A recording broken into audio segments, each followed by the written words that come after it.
Agents of I.C.S. is a Monster of the Week horror podcast meant for mature audiences. Viewer discretion is advised. Why, hello there, everyone, and welcome back to Monster of the Week. We are mid-throwdown with what I just described as a wall of teeth. Kaiba just put on the mask and is slowly turning into Marissa, at least we hope so. And that's where we paused last week. Let's see how our agents are faring. Hola, I am returned. Hola. Welcome back. Thank you. Alrighty. As mentioned, I guess to reset the scene very quickly. Carson, you were grabbed but a moment ago. You and Kaiba had your phones out and you were shining light at this thing and or taking a picture of it. Kind of a combination of testing various, avenues of what can we do to this. Carson, you were grabbed. You fell, but you were able to wriggle your way out and stand. Phone not broken. You're set. Margot, you went to strike it, and while you did indeed slice off a handful of arms, you were grabbed all over. Your weapon's grabbed, your arms, legs, everything's grabbed. It's not super firm, but there's a ton of them, and you're slowly being dragged into this thing's maw. Kaiba, you decided, hey, let's slap that mask on real quick. And you believe it's working. It feels as if it's working. As the transformation magics are doing their thing, Marissa just barely turned her head and looked over to you, and you can hear the panic in her voice, not yet see it. In terms of what this entity is doing, as I mentioned, rows of teeth, not so great. If Marissa looks, it moves. Shining light on it causes it to your eyes at least, disappear, but you're pretty sure it's still there. There are arms coming out of the mouth, and the room is beginning to fill with a smoke. And that's precisely where we shall pick up. With Marissa turning to Kaiba, not shrieking necessarily, but very panically just saying, oh. Well, I was going to say don't look this way, but I guess I'm too late for that. I want to shout out to her and to look at me. I want to see if I move with the creature or if it lets go. Ready. Because you are currently grabbed, aren't you? That's a good point. I am, yes. All right. I mean, is she grabbed by the creature or by the mouth wall? Same thing. Okay. So, at least to your knowledge, same thing. As you shout this out, she very shakily begins to turn towards you, Margot. While this is happening, Kaiba, you're not sure how far the mask has worked its magic, but you can very much feel it beginning to dig into your flesh, as if just hundreds of little fingers are just worming their way into you. It doesn't necessarily hurt, it's just incredibly uncomfortable, as if they're filling your pores with something foreign. For Margot, though, when you say this, Marissa turns. She slowly turns her head as if trying not to. You guys have been trying to tell her, don't turn, don't look. But you're asking her, so she kind of snaps out of it, turns to look in your general direction, and the arms within the teeth kind of gnash alongside. They don't break free, and you don't move as far as you were expecting to, Margot, but yes, you do indeed. You're scooted basically along the floor. I'd say maybe 5 feet to your right, since you're facing the creature. So is she getting a better view of the creature then, or did the arms extend? To your knowledge, she cannot necessarily see it. So you don't know what she sees. All you know is when she mentions, oh, I see it, and she turns to look at it, she turns, the whole thing shifts. Does it shift as in moving, or is it instant teleportation kind of deal? For what happened right now, it looks as if it moved with her vision. Right. So you're still held in place, Margot. When this mask is done, we're going to try to see if we can pincer it, I guess. See how it reacts. Oh, corner it in a certain direction? Yeah, and then center our vision and see if it jumps around still, if it can. All right, well, in that case, you should probably call out which direction you want her to look. Probably, but I can still not see, right? For a few moments, your vision is blurry. Initially, upon slapping the mask on Kaiba, the eye holes just don't open, and this is incredibly worrying to you. But after, I'd say about 10-20 seconds, they don't fully form, so you can kind of see, but going forward, not for this entire encounter, you'll have a -1 to anything that needs your eyes, but it will go away after the mask stabilizes. So you can still shout commands, you can still technically throw things, because you can generally see what you're looking at. If it's a precise action, though, like a pistol or a sniper from across the room, that will apply. Yeah. I'll just tell it to, keep focusing on Margot. Don't look my way, just focus on my voice. I'm getting closer now. Okay, she's nodding along. She's nodding along. She's like, all right, don't turn around. Don't look at him. And across the way, you can see Emmanuel. He's kind of near one of the walls, and he's nodding to her while looking in her direction. It's like, come on, keep it up. You got it. You got it. And Margot, she's looking towards you. You can still see, or feel at least, that you're being held very tightly by something, and you're slowly being dragged into it. But to your knowledge, Marissa cannot see this. Carson, you are standing and free to move. And Margot, you kind of want to be in that position, right? No, not really. Oh, I thought you were kind of going with it. I mean, I'm going with it right now, but I have to break free. Well, I think I'm going to try helping you to break free, because you're our muscle. So And our meat shield. And our meat shield. And you can't also correct. You can't be a meat shield if you're tied up. I love you guys too. Well, what can I say?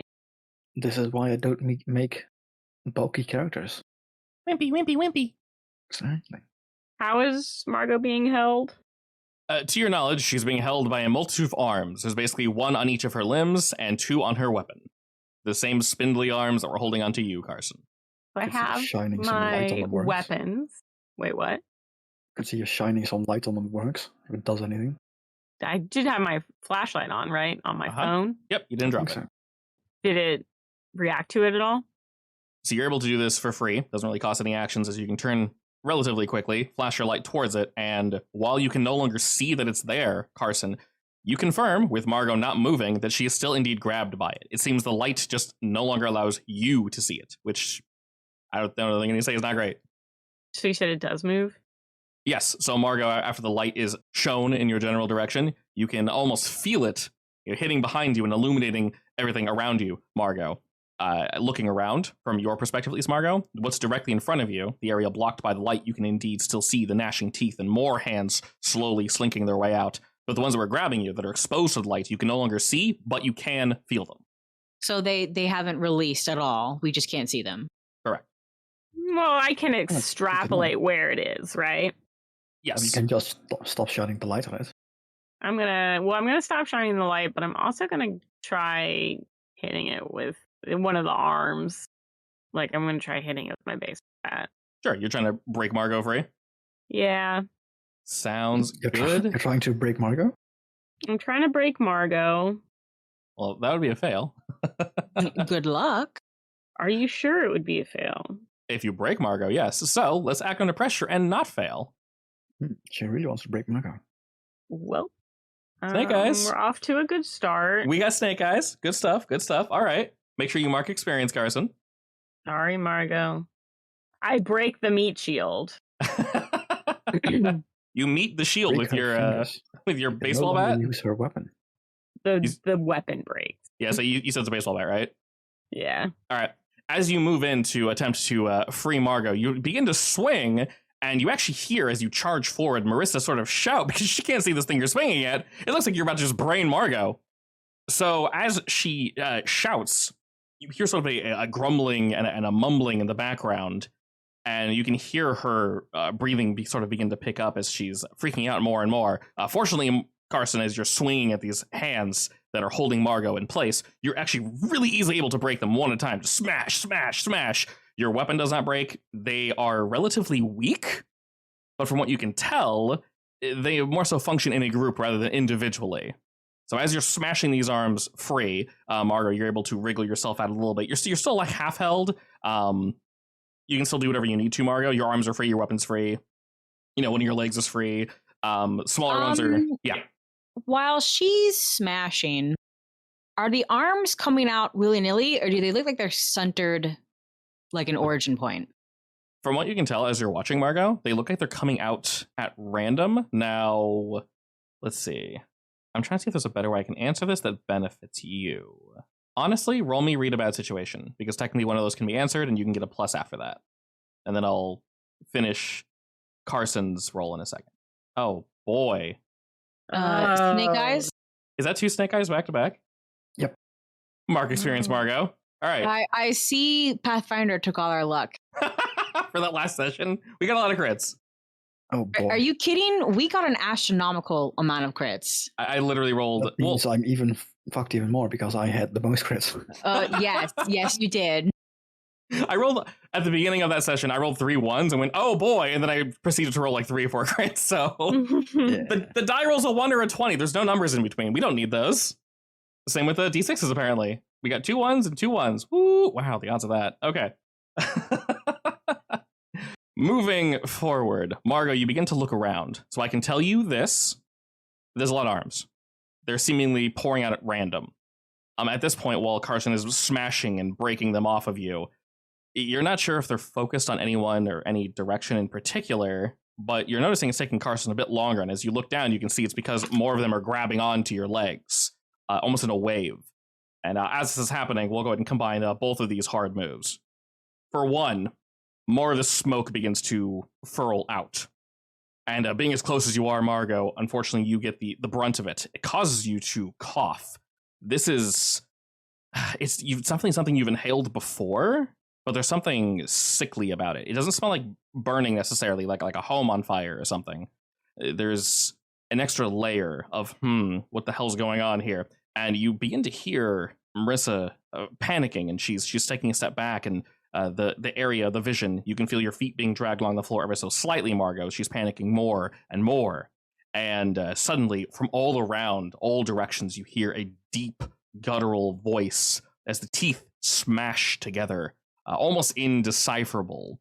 It repeats over and over, and the more it does so, the more Marissa begins to panic. And at the height of her panicking, you hear her begin to cough. And this is not a normal cough. The coughing ends up getting pretty worrisome by about 5 or so seconds into it. And you just hear the voice just saying, down, down, down. As all this is transpiring, she's sort of just kind of hazily walking in a direction that maybe she cannot control. You can hear this, Carson, Kaiba, now that you're able to whip around. You can actually see her a little more clearly with your light, at least. And like close enough that I can try to calm her down. Very much so, yes. Oh boy. Now I'm going to ask a very difficult question. What do I roll for that? Hoo boy. Okay, so you look like her, but you said don't look at me. Yes. I mean, I'm specifically trying to like do it from behind her back and have her look at me, but it's definitely awkward. Possible. It's definitely awkward. Roll me convinced though. You're trying to calm her down and be like, hey, I need you to do this for me. There goes my worst roll. That's good.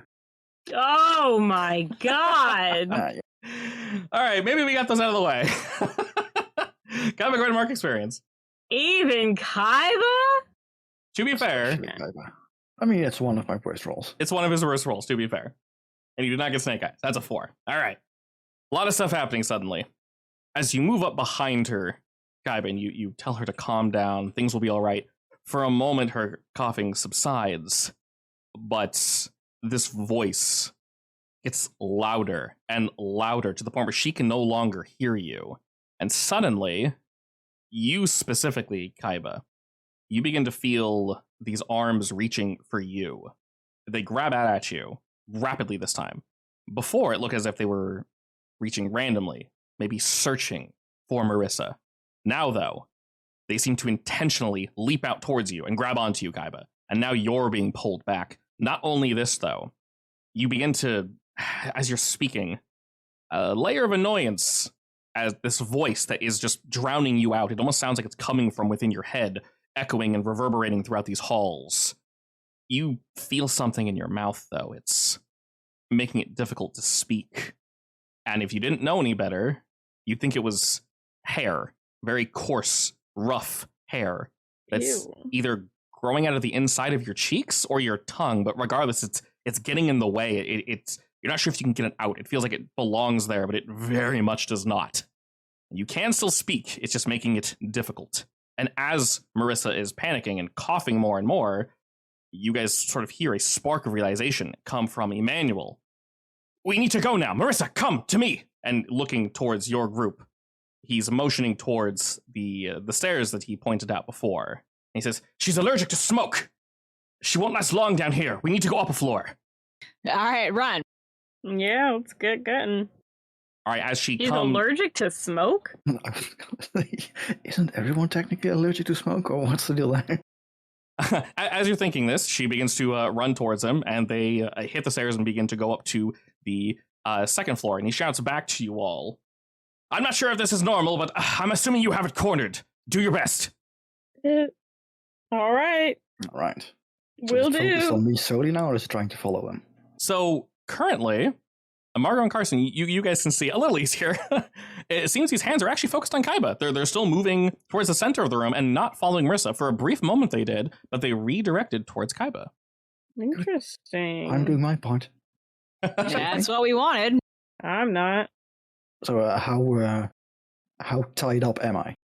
Not enough that it's super hindering, but it's about to be. The ones that are grabbing onto you can easily break by taking steps away from it, but they are coming at you so rapidly that... I mean, I can still use my swords, like? Oh yeah. They're grabbing at your legs. Basically, something needs to be done, or else. Yeah. Then I'm going to start using my swords, I guess. Hell yeah. Roll me to kick some ass, good sir. Slicey. Yes, I'm so good at these. I'll say you don't need your eyes for these because you just know where they are. They're on the floor. Now, see, this is my worst roll. Is this your -1? Yeah. I believe. An 8! There it is. Not bad. Alrighty, as you begin to cut away at these things, you're actually doing a fairly good job. You're able to take a few steps away. As you're looking around, though, Kaiba, your surroundings are changing ever so slightly. When you whip your vision around to face this thing and begin chopping and slicing, you notice something quickly. First, I can't see what I'm attacking. Not because of the mask. Maybe the mask is actually working a little too well. It's faded in the distance. And both Margot and Carson, you guys see your surroundings shift ever so slightly. Not as rapidly as they did with Marissa, but still, they move in a way that is a little jarring. As you begin to cut away at them, Kaiba, you're actually able to slice away all the arms with no issue. But a few of them rake up at your legs. Not doing as much harm, fortunately, as you're able to peel away most, but you will take 2 harm from this, as they grip and grab and attempt to pull you into the maw. Margo and Carson, what y'all doing? I'm still pinned, right? You're as pinned as Kaiba was. You can move, but if something is not done, you will be grabbed further. All right, I'd like to break free. Alrighty, roll me the same thing. Remind me what that was? Destroy some nerds, kick some ass. Trying to chop them all up, right? Yeah. For reference, this is doing damage to the thing. Oh my god, another Hey, look, 4. more snake eyes. More snake eyes. Margo's just farming experience right now. But I don't need experience. Right, you can give it to me. Just funnel it his way. All right. Margo, as you begin to cut away, you are indeed doing just that. You and Carson are working at these things. Something begins to happen, though. The room begins to tremble. You realize you can actually no longer see your feet. The smoke is starting to roll in more and more. And you feel suffocated. Not literally, not just literally, within your lungs, but your body. It almost feels like something is just surrounding you. This sensation is particularly sharp for you, Margo, in this exact moment.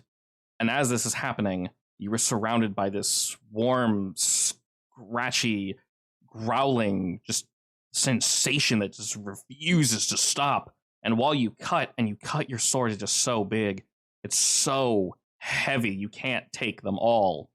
And you're grabbed again, this time pulled closer and closer to the maw. Margo, you will take 2 harm from this, and you were brought close enough that you are risking fairly grievous injury. Thank you for stating the obvious. No need to be bitter. I'm just kidding. 2 snake eyes in a row. I think I'm allowed. Can I try saving her again? Of course, yeah. Is it just more bat swinging? You know, I think that because the bat was so bad, I'm not going to try with any of the other weapons. So act under pressure? Attempting to free Margo, yes. Whew. Hey, a 12. There we go. Alrighty. As you slide in, Carson, you can see Margo's movements slow ever so slightly. You're not sure if she's tired, if it's the smoke. You really don't know. But as you dash forward, attempting to assist Margo, your weapon is lighter, fortunately, and you're able to smash apart these arms with relative ease. And actually, you notice, after they finish grabbing onto her, they're no longer going for Margo. Instead, they're slinking along the floor, this time towards Kaiba. Margot, you are now entirely free, maybe 3 feet away from this maw. You had your blade pressed up against the teeth, pushing away to keep away from this thing. Fortunately, Carson moved in just in time to free you from its potential grasp. My hero. But now we can see along the floor. I don't like the way you said that. These arms are moving towards Kaiba. I meant it legitimately. All right, I'll allow it. All right, so Yes. I'm kind of stumped on what to do here. If it's all around us, we need a focal point. I am the focal point. You're what it's looking at, but not what we're gonna have to destroy. Investigate a mystery? Or you can just roll for it, I guess. Are you looking, Kaiba, or are you asking them to look? I mean, thought his I eyes can weren't either working. do that. I should be working now, right? -1, but they do work, yes. Yeah. Can I investigate a mystery? Yeah, I can do it either now or I can roll my armory again, see if I have a weapon that can, I don't know, help out this situation. Both are options. And since I have a -1, it's probably for the best if someone else investigates. I mean, try. yeah, I will do it because I'm the one who needs to attack this thing. So I should not roll. It depends. So you can also read a bad situation. Your last one failed. That doesn't mean you can't try again. You can also investigate if you have a particular question. There obviously is the list of questions you can pull from. Or if you have a particular one, that works as well. I could also help out Carson. Yes, you can. So Carson, So if you want investigate a to... mystery? Yeah, if you want to look, Carson, and then in case there's some mumbo-jumbo, Margot can help. So go for it. Yoink. Perfect. Margot, help. Oh, it's gonna have to be a crit. Or a 10, right? No, just 7 to 9. Perfectly fine. Gives a +2 no matter what. Perfect. All right, with an 8, that brings your 5 to a 7, because she has the extra help out maneuver. You will be exposed slightly to danger, the two of you. But let's answer that question first before we go down that route. Carson, what do you want to know? Well, how can we reach? So, okay. So Kaiba is now the focal point of the room, right? Yes. And we're trying to figure out if we can, flank it or something? Since it's all around us? This is a question for the team. I guess, like, a way for us to, like, find the actual entity itself, like its core. Yeah, I mean, is that something we can do? Very much so. You're basically trying to see where you guys need to focus on to dispatch this thing? Uh-huh. Yeah. Yes, very much so. Kaiba, while you are indeed currently the focal point, everything's wriggling towards you, you were able to free yourself. Margaret, you're able to free yourself. And with assisting Carson, the two of you, Margot and Carson, look around the room and try to figure out what the hell exactly is going on here. You see plenty of arms, but you notice there are now fewer arms. They just seem to be laser focused on Kaiba. And as you're watching, you can see within the maw, ever so slightly, there seems to be a something wriggling back there, moving. And with no light shined upon it, with nothing really moving, and Marissa's not freaking out, Kaiba's remaining calm, it seems as if there's something inside its mouth, a body. And as you're looking, it sees you seeing it. You actually see it begin to move to the left or the right, like a predator stalking its prey, hiding in bladed grass. All right. Well, I would like to. I would like to see if I have a bomb. I can throw in the mouth. You said it's a body? You see the outline of a body. Particularly, you see 2 rows of eyes. Can I grab my gun? You may, yes. Are you putting your sword down, or in... Actually, how do you holster it? My case probably holds both gun and sword. Okay. Oh, when you say gun, you mean your rifle? Yeah, my sniper. Oh, yeah, sure, definitely. And then I would like to take aim and fire and hope no one's behind there. just gonna shoot straight at it? I mean, it's going to take setup, so... Alrighty, as Margot goes to store her weapon, grab the sniper. Fortunately, you're not the focus of this general bullshit. As the two of you see her doing this, Kaiba and Carson, what are y'all doing? You said you want to get a bomb, Kaiba? Like, I want to see if I brought anything area-specific, basically. Okay. Are we looking for more of like an explosion or like fire? Like more Molotov or... I mean, yeah, realistically, we have found out that basically there's something in the mouth, and we aren't entirely sure if it's like corporeal, I guess. So even if it's a powder bomb that is supposed to help with ectoplasm or stuff or anything like that. Okay, like salt or something? Yeah.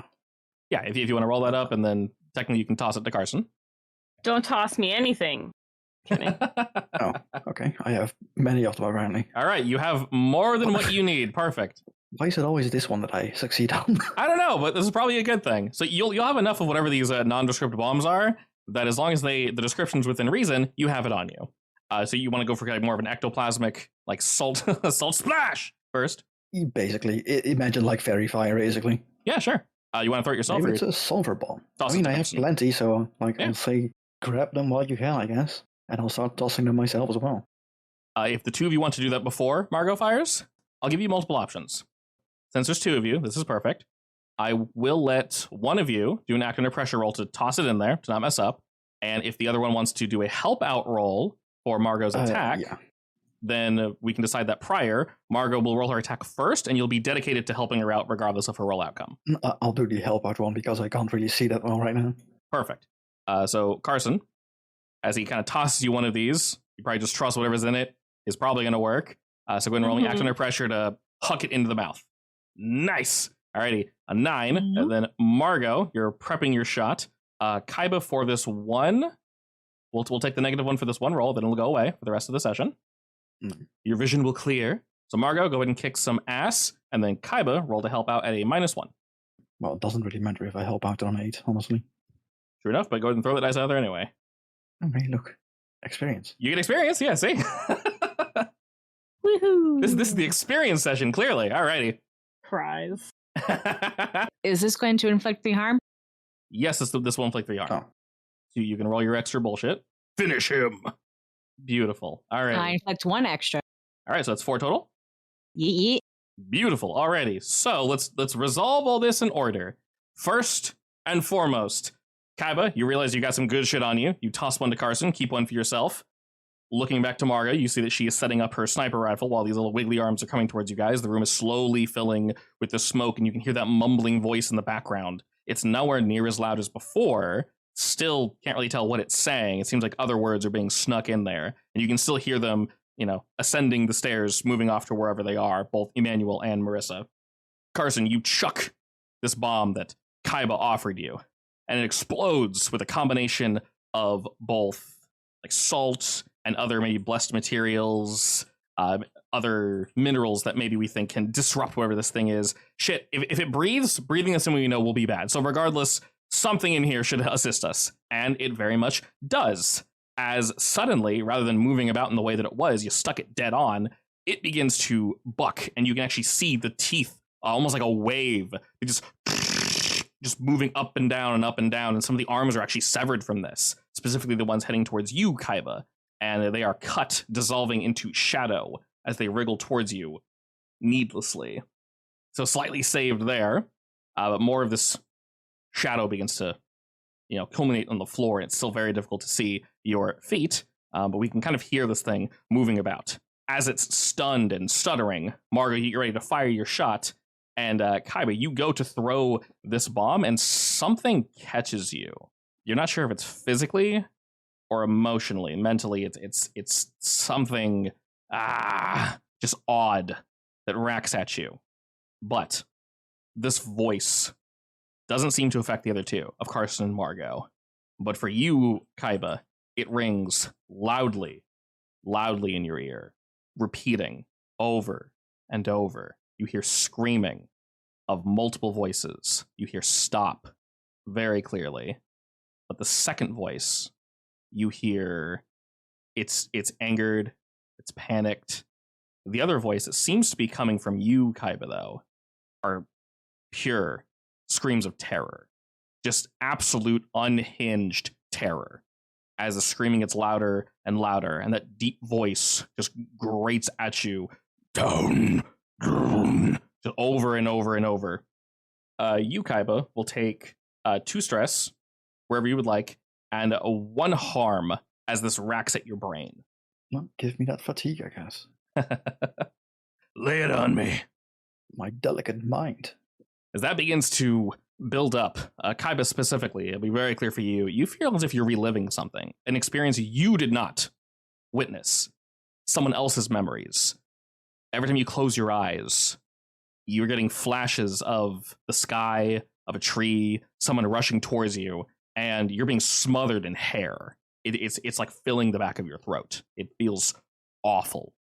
Margot, you see Kaiba kind of freeze up for a moment, not really realizing what it is, but you see this thing has frozen. Now's the time to take your shot. And you do. It strikes the beast, containing no armor, for 4 damage, and you hear it just howl and scream. And as it does, the gnashing teeth continue to do so. And for you, Margot, after you kind of pull the sniper down a bit to verify the shot, the thing seems to be gone. You definitely hit it. You 100% hit this thing. But where the hell is it? And suddenly, you hear a pitter-pattering coming from behind you. And the 4-legged creature, the size of, oh lord, not a horse, like a small horse, comes hurtling, like a horselet, comes charging for you, Margot, all blades and teeth. You're able to roll out of the way just barely as one of its fangs rakes up your arm, drawing blood. With your armor, go ahead and only take 1 harm from this. So it would have been 2 minus 1. No. I think I want to do my machismo. Oh, yeah, sure. Machismo. I forgot you had that. All right. What does a 9 mean for machismo? Heal 1 harm. Really? All right. So you take 0. So hang on. Do you still become unstable though? You want to link it real quick? I love the miss. It's so funny. You pretend like it didn't hurt. Okay, so it just negates? I will say for this instance, yes, you will not become unstable. Your armor would have blocked out the unstable damage. The rest of it you take and then instantly heal, so you just take nothing, basically. Okie dokes. We'll say instead, the tooth doesn't rake as deeply as it did. It's a surface scratch. Mostly cut your nice jacket, unfortunately. But you're able to roll out of the way in time. And now the 3 of you can see this 4-legged beast that is seemingly just covered in quills, with a long, jagged smile that seems to run up to its midsection on its body. It has 4 glowing red eyes smacked right in the middle of its head. And it was looking at you, Margot. Now it's looking at Kaiba. Well, just so we know, I was set up right beside my gun sword case, so I'm just going to set the gun down and go after the sword. Works for me. Since we lured it out. Can I attack now or no? I play scapegoat in defensive stance. Is that Margot? Actually, can I help her out by making myself the victim? Yeah. Making myself nice and open, basically. Yeah, you're trying to help out her attack? Yeah. Yeah, very much so. Carson, what are you doing? I'm gonna stuff one of those things I have in his mouth, I guess. Nice. I really don't know. That's fair. You can hang back while Margot makes her attack and then follow up? Yeah, I'll follow up. Sure. All right, Margot, roll kick some ass, and then Kaiba roll on the help out. Unless she rolls a 13. Oh. You do have advanced kick some ass, don't you, Margot? Yeah, but it's 12 and up. Indeed. Yes. Meaning? If I succeed in this. Bingo.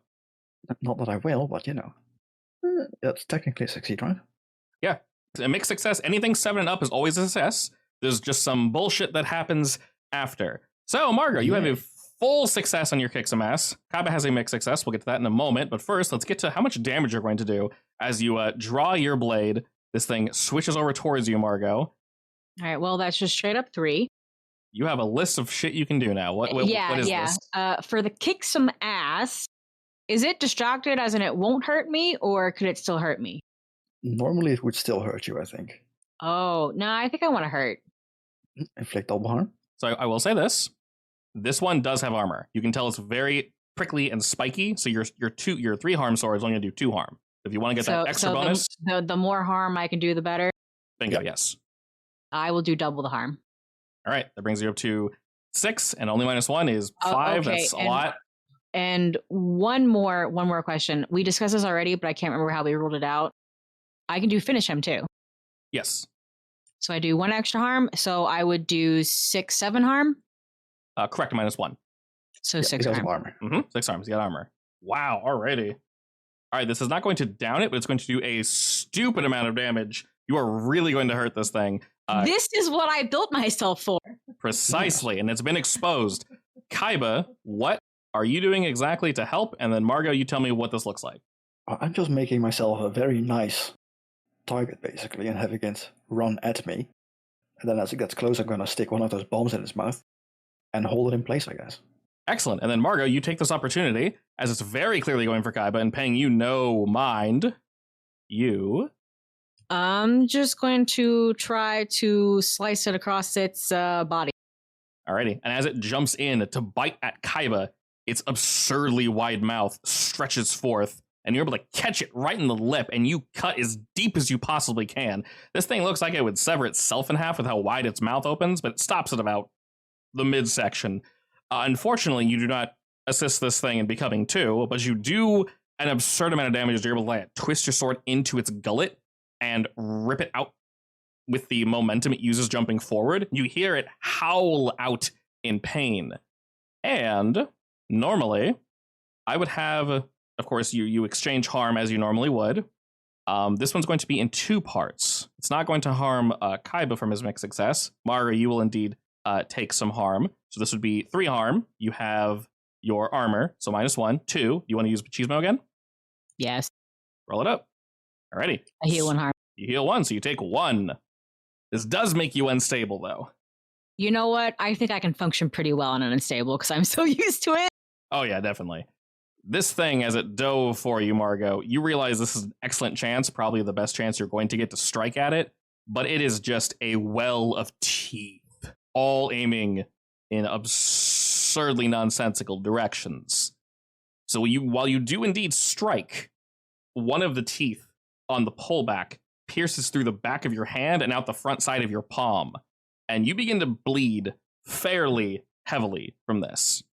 Who, me? Yes, you. You're able to still kind of grip your weapon, but you feel as if any more damage to your hand or your arms, and you might have some issues actually wielding this thing. While this is happening, though, while Kaiba would possibly share in some of the love on this, the beast seems to still be jutting around and moving. It looks very much injured, but focused, and it pauses for a moment. Its rapid shaking nature ceasing. As it just sits there, it looks up. And as it does, you can see on the second floor of the parking garage, looking over the edge, that you see Emmanuel standing, looking down at you all.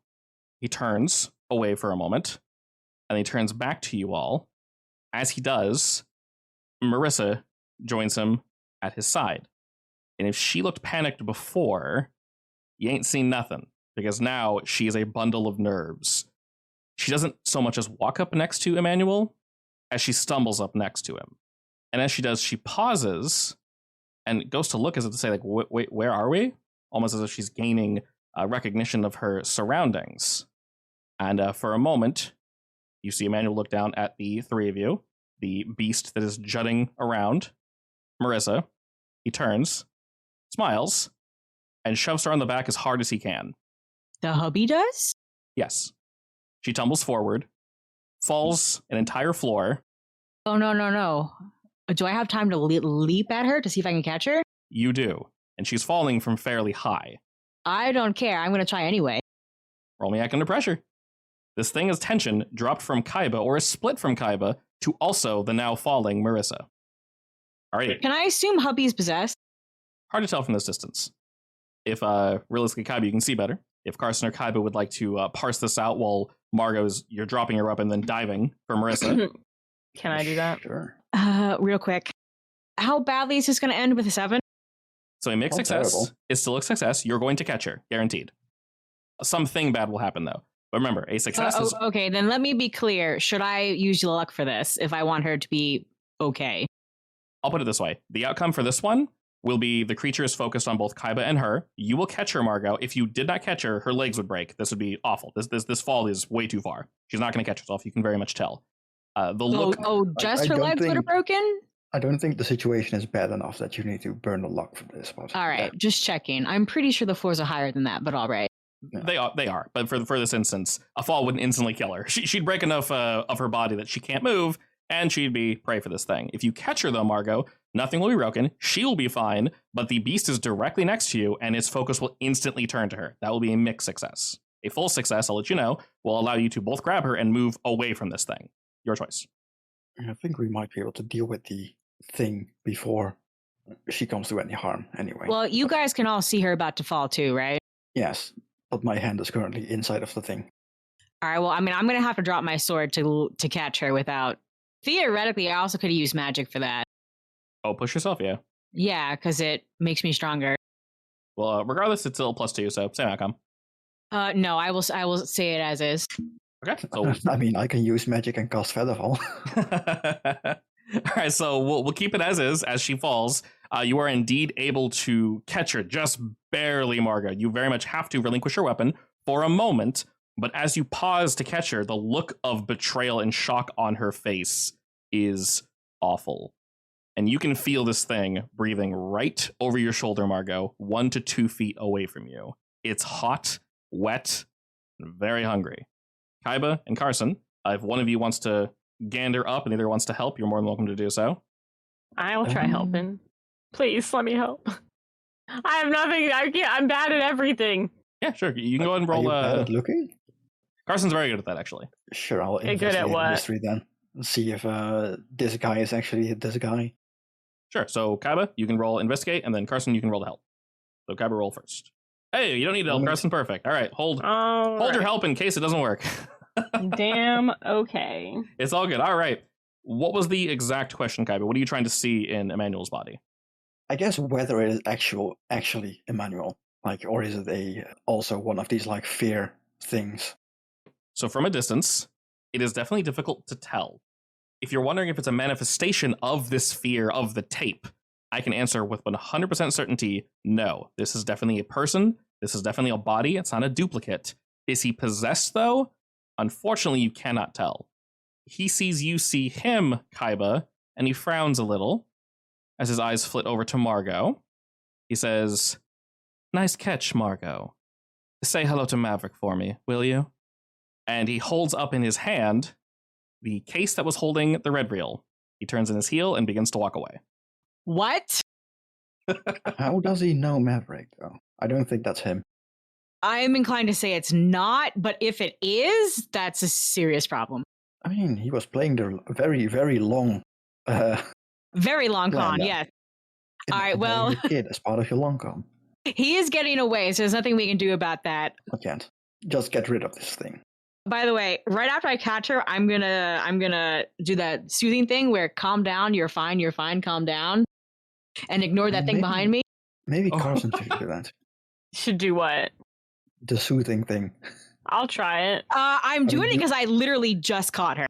Yes, and Carson has this weird ability that makes him, soothe. Charming. People. Look, if Carson wants to quickly run over, I'll hand her over. Carson's free. Yeah, Carson's free. You can assist. So Carson, you're saying you wanted to do something. If you want to help calm Marissa, she is mentally losing her shit right now. Yeah, absolutely. Do I hit help out or do I do something else? So you can roll me convince, but I do believe you also had a special something. Trust me, right?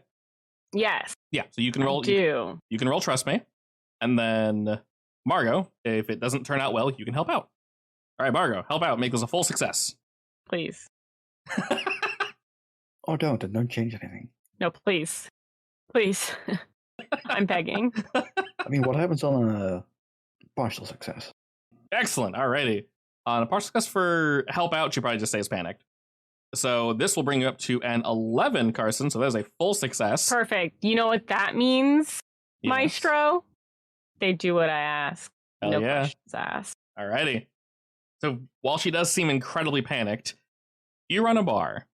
You're used to people either not being themselves, generally speaking, going through something rough. You got the right words for the right moment, Carson. And you share them with Marissa now.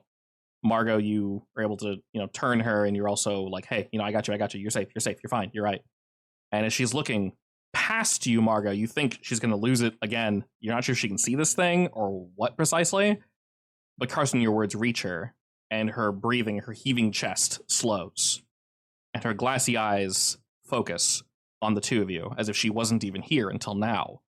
Looking at you, Carson, she puts her hand on the floor as if to push herself up. And, she can't see it. But this thing, whenever she moves, is kind of adjusting with her vision. But it still very much means harm to one of you. And you know it's fast. It's going to leap at one of you any second now. I guess fortunately with her moving her head, it's repositioning. Yeah, Marissa still has the charm, right? Very much so, yes. Yeah, okay. No problem then. So she looks to you, Carson, offers a smile, and you can tell that for now, she's fine. Good. I stay there. Alrighty, Margo, Kaiba. Well, I'm immediately going to lunge for my sword and try to attack. Now that I have successfully passed the maiden off. And I'll help out by, I don't know, pinning it down, A little big for that. turning it on but- its belly, Oh, it's way too big for that. shooting it with my magnum in its face. That works, yeah. All right, Margo, this is definitely very risky. You got to dive for your weapon, but fortunately, Carson was able to calm her enough that you are free. That's fine. It needs to die. You may indeed do this thing, Margo. Please roll me, kick some ass. And I'm not sure a help out is going to help in this case. It'll bring it to a 9, so it won't fully help. But if there's something you want to do to narratively assist Margo, Kaiba, you very much can. There'll be an act under pressure roll, or you can just be ready for any assistance she might need. I guess an act under pressure makes more sense then, yeah. Okay, what would you like to do to help? It's not going to affect her roll, but it could affect narratively something. The site that it was hit before, right? Would you say it is a bigger weak spot at this point? Potentially more exposed, but it's also more angry. We'll say this. You've already brought your bombs with you. You probably have one that can help expose it further to Margo's machinations. If you want to go that route. I want to try to turn its wounded side towards Marco, I guess. Sure, perfect. So we'll have you roll first, and that will set up Margo's action. So roll me act under pressure with one of these wonderful multitude of bombs that we have on us. Oh, I fail. That's too bad. Excellent. Have some experience. Jesus, you're going to level from this one session alone. Holy shit. I need 2 more. Yeah, for Actually, real. Did we get experience from these? Only 2? You need one more. That's easy. You're currently at 9. You need one more. Oh, only one more? Done. You're good. But you're getting ready to huck one of these other bombs, and unfortunately, it's going to actually soar past this thing and completely miss. All it's going to do is draw its attention from Margo instead to Kaiba. So you see Margo as you dive for your weapon. He did make it easier for you to get your weapon. It's not going for you now. It's 100% full on going for your boy. And let's see. I will let you just hit me. It's fine. This is weird. Roll kick some ass, but the damage is going to be at Kaiba instead of at you. So you're hitting it, but it's hitting him rather than you. That makes any sense. I got a 10. All right, that is a full success. Excellent. Oh, so, like that. Okay, never mind. Yeah, so from those options... For a second there, I thought you were saying Margo is going to attack me. No. No. Please don't. All right, no, so... The retaliation damage, yeah, okay. It does have armor, as established, so you're only going to do 2 harm. If you want to do more at a 10+, you have the option to do so. What do you mean I have the option to do more? At a 10+, you can do +1 harm, which brings you from 3 - 1 to 4 - 1, meaning you could also roll your finish him. Oh, Or you can reroute it, or, make it do less damage to Kaiba. Your choice. I'm fine. Okay, is it looking like it's hurting? Oh, 100%. That last hit took a huge chunk out of this thing. It is desperate now. This is pure desperation. In that case, I want to hurt it. All right, so we'll bring that 3 harm to 4 harm. Which means that I can now do finish him. Do it. Will you finish him, though? Yes, hey! All right, how much damage is that? I now double the harm I cause, so 6? Now you do your 3.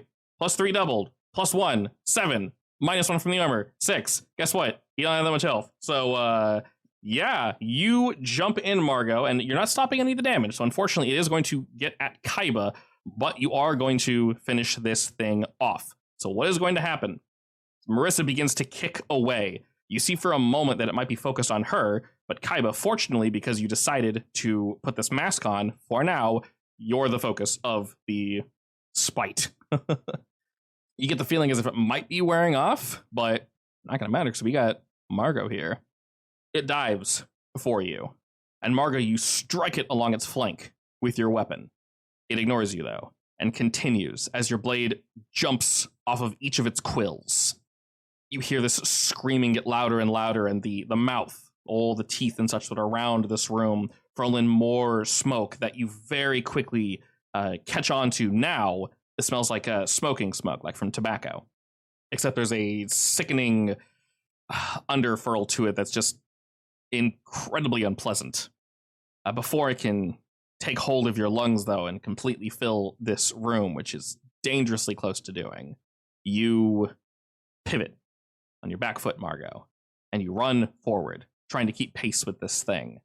One of the pillars is nearby, so you're able to jump towards it, and you launch off the pillar, hoping to use the momentum of this weapon to stop this thing.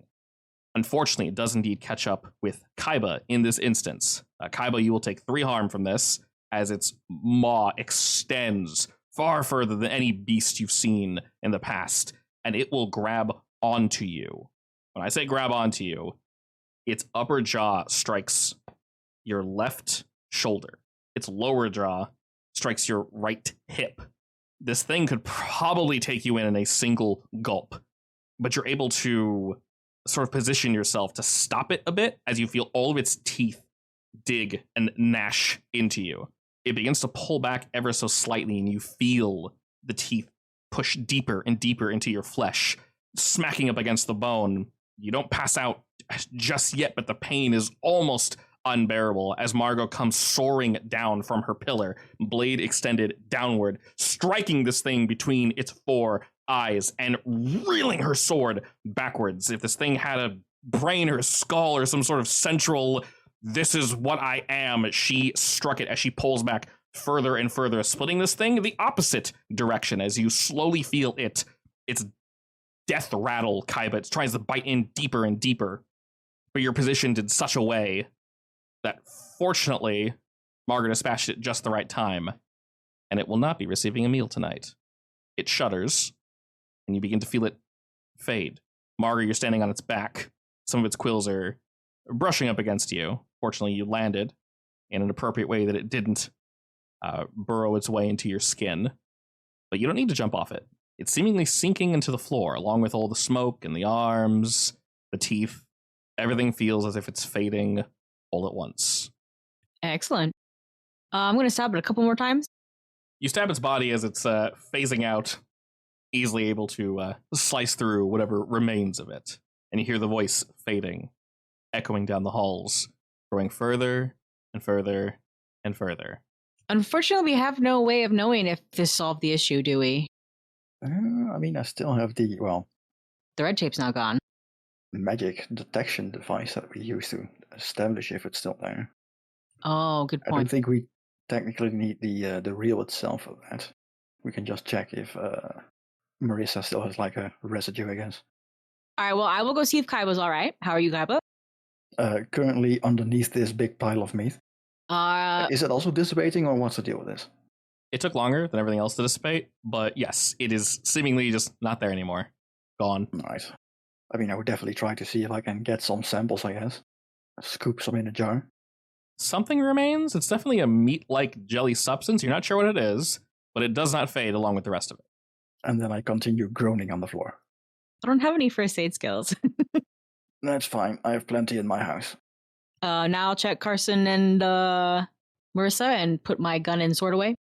She has her back against one of these central pillars and is slowly standing from a seated position, looking around and just mouth agape, not saying anything. Hey, you survived. I told you. What? Time to go home. Let's go. She nods along with that as if to say, "Oh, hey." Wait. I'll whisper to Carson to can you check the fan and see if Guy McDude is there? Emmanuel? Yes. He might have been knocked out. I'm not sure if that was him. I mean, I'll go look. All right, while they're picking all their stuff up, Margot and Kaiba, you pick up your left arm. I'm kidding. Carson, you head over to the left arm. I need that. Damn it. the vehicle, and upon looking through the windows, sliding open the side door, it's empty. Besides all your stuff, of course. All your stuff is there. Empty. No one's there. I have a bad feeling. But all right. I guess I let them know. Well, for now, just, I don't know, I guess I'll check out if she is still affected, I guess, by the red wheel. As we drive either to her home or my haven, I don't know. Should we do that at her house? Because it was also connected to her house? Sure, I guess. You all jump on in. And first and foremost, something that definitely needs to be taken care of at the top is Kaiba and his general bloodied state. So Margot... I see he's at 6 of 7, so should we take him to the hospital first, the I.C.S. hospital? Indeed. And I can also do it at my haven, so... Yes. You're 6 to 7. I think the hospital's better. You have the infirmary, right? I have an infirmary, yeah. Yeah, so if he has that, then going to his haven should allow you to take care of his I'm dying state. It'll take a heartbeat. Someone will need to assist him, of course. But if one of you wants to question Marissa and kind of watch her, you can definitely do that. Yeah, we probably shouldn't leave her alone quite yet. Yeah, I mean, you can bring her up to my haven. We can check her out there. We Sure. are going to take the back room, however, because I'm not walking through the middle of the shop like this. That's fine. And it takes you guys not too long to get there. You have, fortunately, basic first aid gear inside the Kaiba mobile, the Margot mobile, one of the two. And we can get there in a fairly decent amount of time. It's late. We head in through the back.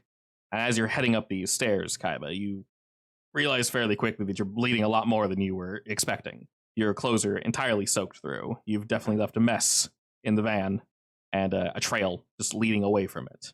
We'll, need to check the back of our mind to alert I.C.S. to probably clean whatever the hell happened in that parking garage. Oh, I would have already done that. And I would have messaged them about Emmanuel being either sus or possessed, not sure which yet. Excellent. With all that taken care of, we move on into the Haven. And essentially with the Knights of Assistance and such, Kaiba laying out, we got all the drugs and everything that we need to get him relaxed. You specifically, Kaiba, will no longer be in the dying state, so you can reduce your harm to 5. This will effectively signify the entire night. Margot, though, you're unstable, though, right? Yeah. Okay, technically, you would both... I'm also unstable. Yes, so because Kaiba... I went over. Yeah, so you're no longer unstable, Kaiba. This will help you. Your haven, that is. Margot, though, you're still unstable until someone really sees to you, so you would both heal 1 and take 1, so just stay at 4 for now. Okie dokes. Carson, you got that. You got through that without losing any body parts or blood. Congratulations. I'm feeling pretty good about it, honestly. I'm having a spiritual experience. I'm deeply grateful. On the ride up to the Haven, Marissa doesn't say... Share the load. Marissa says nothing. She's both resting and kind of in a state of shock the entire time. When you guys do arrive and begin helping Kaiba, whichever one of you is, she's sitting just sort of waiting, assuming this is normal procedure. But you can tell she wants to say something, but isn't sure where to start as you guys are helping Kaiba. You said she doesn't know where to start? Yes. Start at the beginning. When I'm done helping Kaiba, I will go over and... if her husband betrayed her, but... Oh, probably. When I'm done helping Kaiba, I will go over and shyly offer her a hug. You do, and initially she does not return it. But after a moment, she kind of snaps back and, she hugs you. And you can feel as if she's going to let go for a moment, Margot, as if to say, like, thanks for the hug. But as you're pulling away, she grips onto your jacket and pulls you closer. And she buries her face into the side of your jacket. And she just whispers, can I just sit here for a moment? Yeah, that's fine. And with her face buried in your jacket, you can hear her softly weeping to herself. And this goes on. Oh, husband, you're making me cry. This goes on for about a minute or so. And she lets go, wipes her nose and her eyes, and she smiles at you, Margot, and gives you a nod as if to say thank you. I'll nod back. And then, okay. Have we figured out if she's still affected by the red reel anyway? We'll have you do that once you're patched up, I guess. Yeah, I mean, I'm not sure if there's something I can do from inside my haven for that. While you're here, you have all your bits and bobs, fortunately. So after we all get a chance to calm down, of course, we can, ask her, hey, do you mind if we just to be safe, do a few things? And she doesn't mind, of course. And as you kind of go through your list of, this might work, this should work, this should work, you get a sense of some sort of aberration or something is floating over her, but it's not as perilous as it was before. It's almost as if it's either been like a stay of execution, or it's been severed and is now fading. We're getting multiple, I guess, answers and results from this test, though. So it's very difficult to say, but you can tell, at least for quite some time, she should be safe. But we'll have to check up on her every now and then. Yeah, it's best if she keeps the charm, I guess, on her. She starts having weird dreams again, contact us. She'll nod and grip it tightly, looking down at it, and just looking at your group as you guys are, doing all these tests. Do I still have the mask on, by the way? Oh no, that it basically peeled itself off your face after a while. It definitely took some skin with it, and you're a little red. but you're mostly fine. And as you guys are running some tests, she just asks you all, so what was that exactly? What did you get it? Is it gone? It's definitely not here anymore. 99% sure it's gone. There's still some residue, but we can't tell if it's lingering attachments. Yeah, that's why I want you to keep in touch with that. She nods, and she's very clearly still thinking to herself. Also, I think it's time for the tough question now. You can tell she's wanting to ask, but can't put it into words. Has your husband ever done anything like that, or made you feel that he might? I've been thinking this entire time, if that was even him, or a duplicate, a fake, part of the nightmare, but I can't place it. It feels like him. It felt like him the entire time we were speaking. While we were walking around, and he was leading me up and away from the smoke. I don't recall anything in our past. He's always been so lovely. Are you saying that might not have been him? It's a possibility, but you said you didn't notice anything different. No, he seemed exactly the same, as always. I mean, of course, we were all panicked in the moment, but... I mean, in my experience, possessions, there's usually a hint, right? Yes. Especially for people who love them.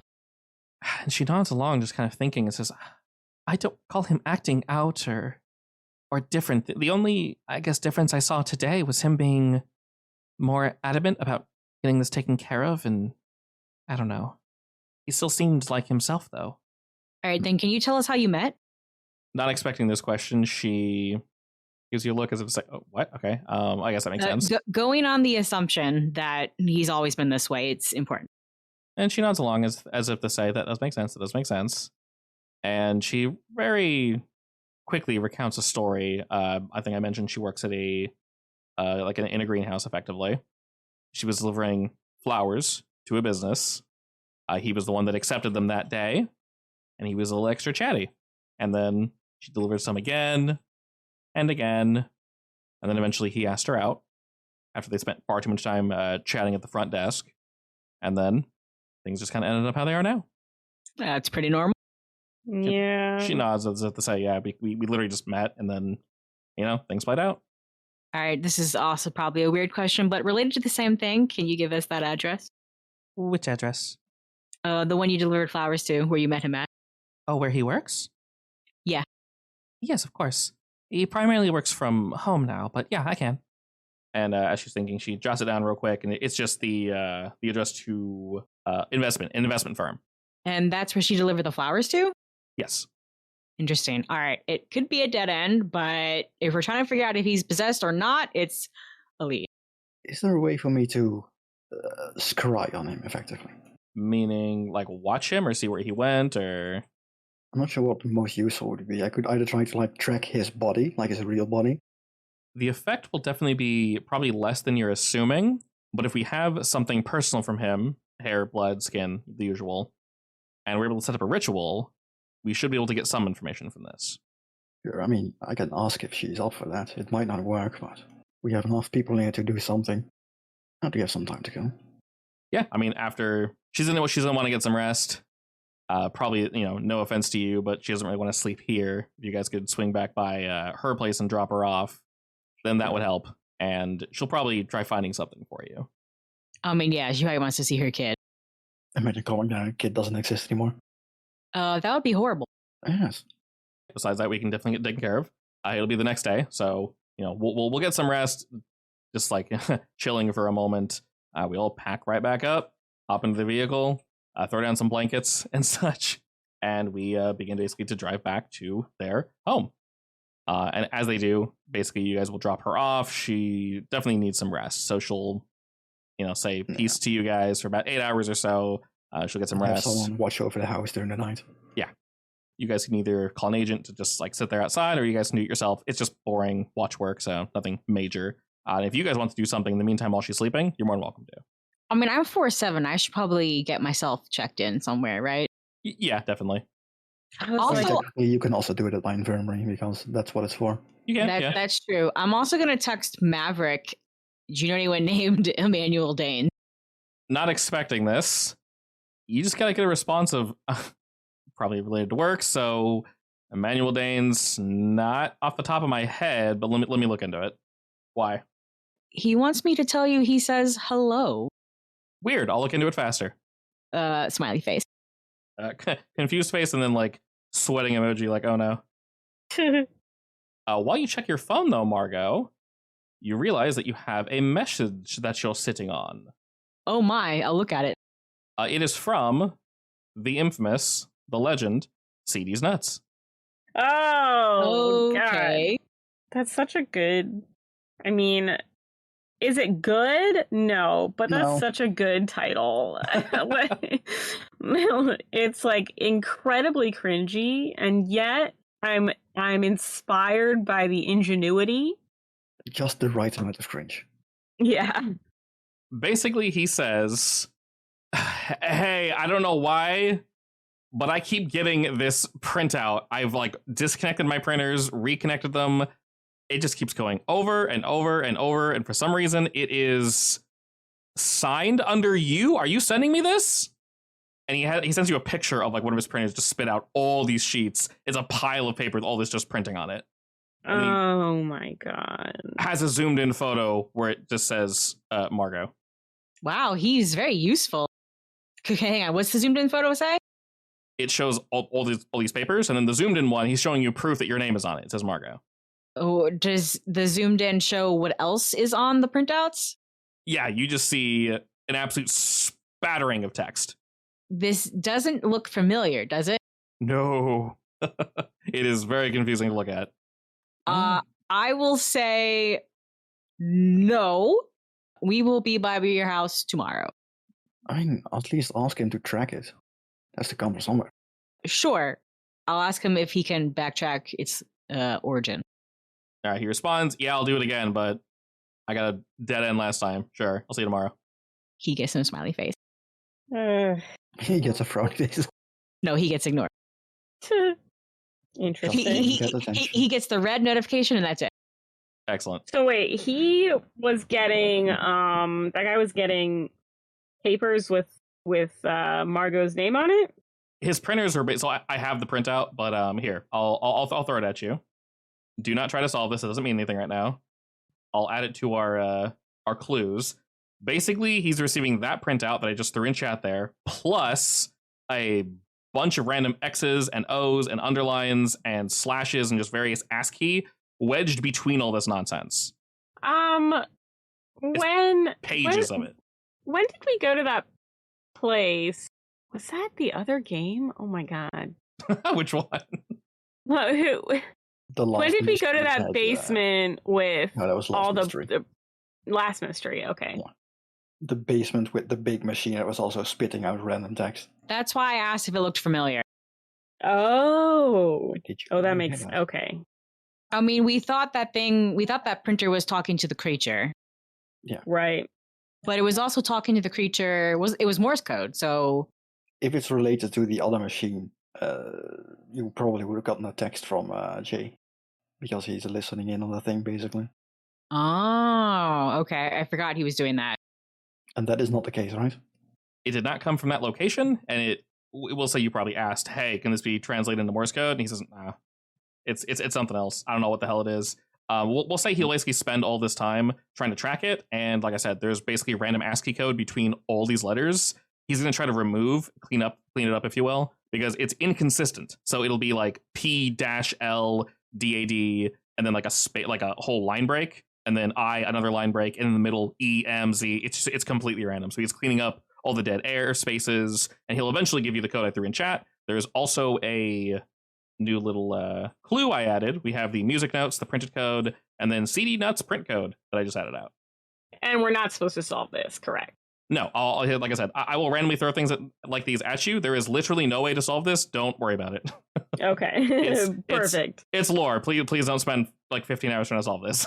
You literally can't. But the lore.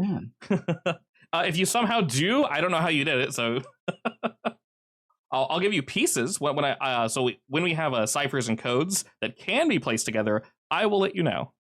Otherwise, do not put this into one of the 1,000 ciphers that exist online. You might get something, but normally they are coded a very specific way. Perfect. Actually, we could ask Marissa if she ever heard Emmanuel hum that weird tune that we keep finding everywhere. You definitely could.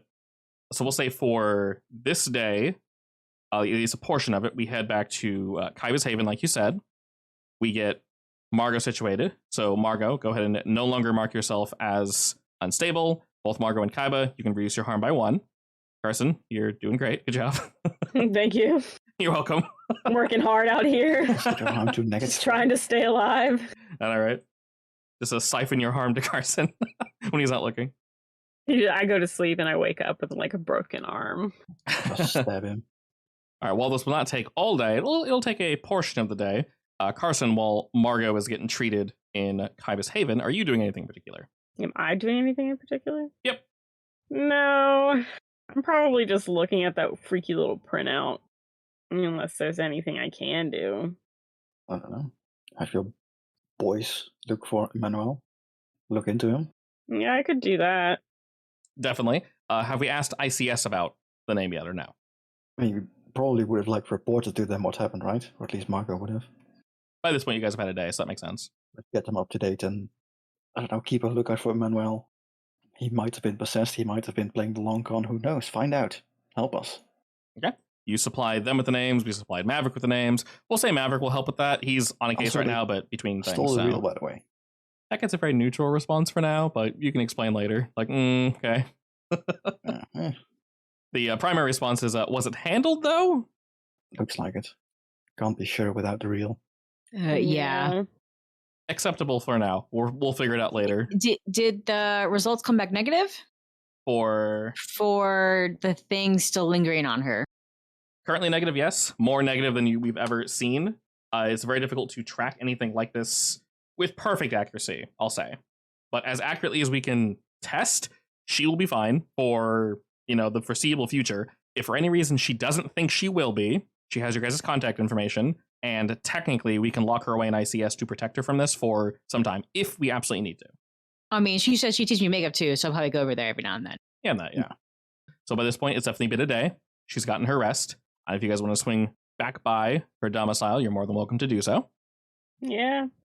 Right. And when you all do, did you guys have any specific questions? I know you had some that we were thinking about.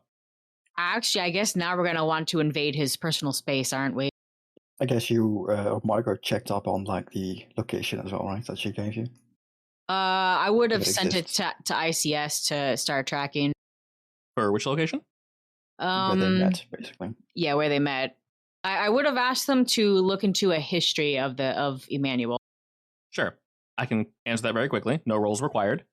Yes, and Emmanuel Danes very much worked there. He was actually one of their best workers. He was sort of landed somewhere near middle management, and he is very much one of those in the office, at the home type individuals, half and half.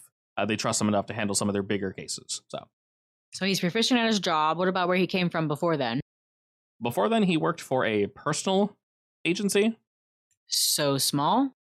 Yes. What about his schooling? Schooling all seems to track. Including his young childhood life? In terms of that, they're going to have to look into it a little bit more. It's not a dead end, but there's not as much information, and or it's a little, what's the word? I'll say shrouded, but not like, ooh, shrouded in mystery, as in it's intentionally left blank in certain locations due to not like security, as in like government, but safety security, if that makes any sense. So basically protect the children kind of thing? Sort of, yeah. Okay, so his overall history, is it too clean, or is it just the random amount of normalcy?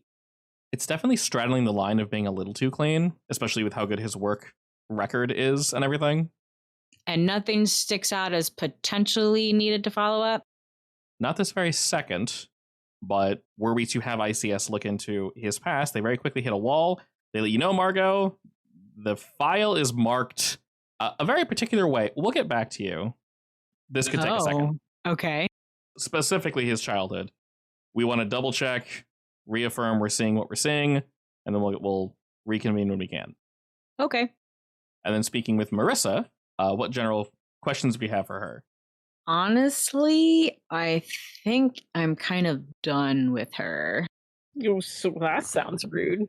I mean, No, she can't really tell us much else, though, yeah, right? I mean, as far as questions go. All right, that works perfectly fine. If we have nothing else to ask her, she'll keep you guys in on the loop. I do want to stress that if Emmanuel reaches out to her, please call me. Yes, that'll be at the top of her list. Will be to. I don't care how much he sweet talks you. Please call me just to be safe. He did shove you off a floor.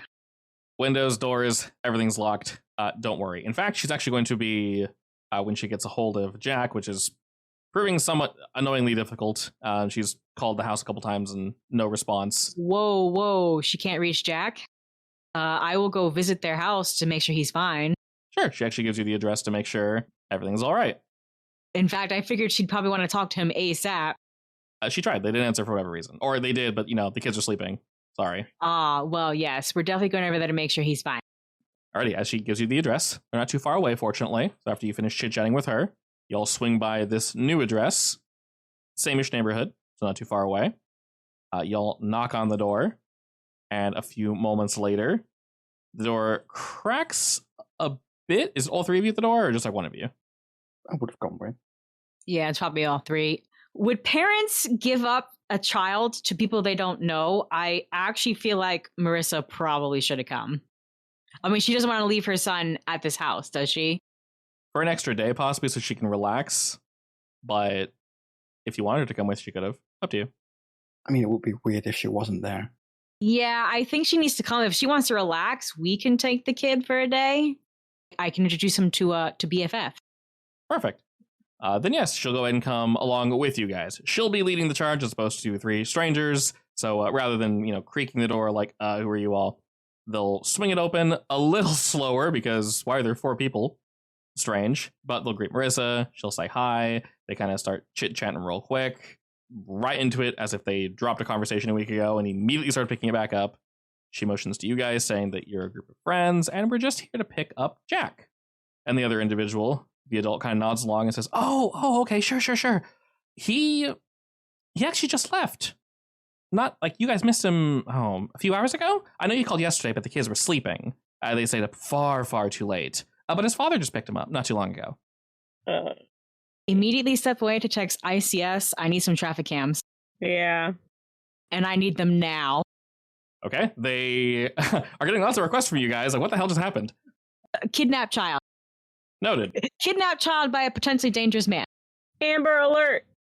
Double noted. Men ? Yes. All right, they will take the question mark with haste and be sure to jump right into that. Marissa pauses for a moment. You three see panic on her, but she quickly straightens herself and she, yep, of course. Right. I was double checking to make sure he got here in time. Did he say where he was going? Because he didn't go back home.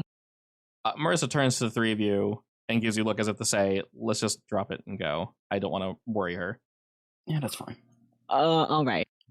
When you do ask that, though, they essentially just answer, oh, yeah, they probably, going for a snack or, an early lunch or something and then headed back home. I'm sure he'll be there. Lunch, that makes sense. Thank you. Yeah, and with a very tight smile, Marissa's like, yes, of course. And she turns, and upon the door closing, you can see she looks incredibly angry as she is out now walking with your group back to the vehicle. Angry at who? Emmanuel, this general situation.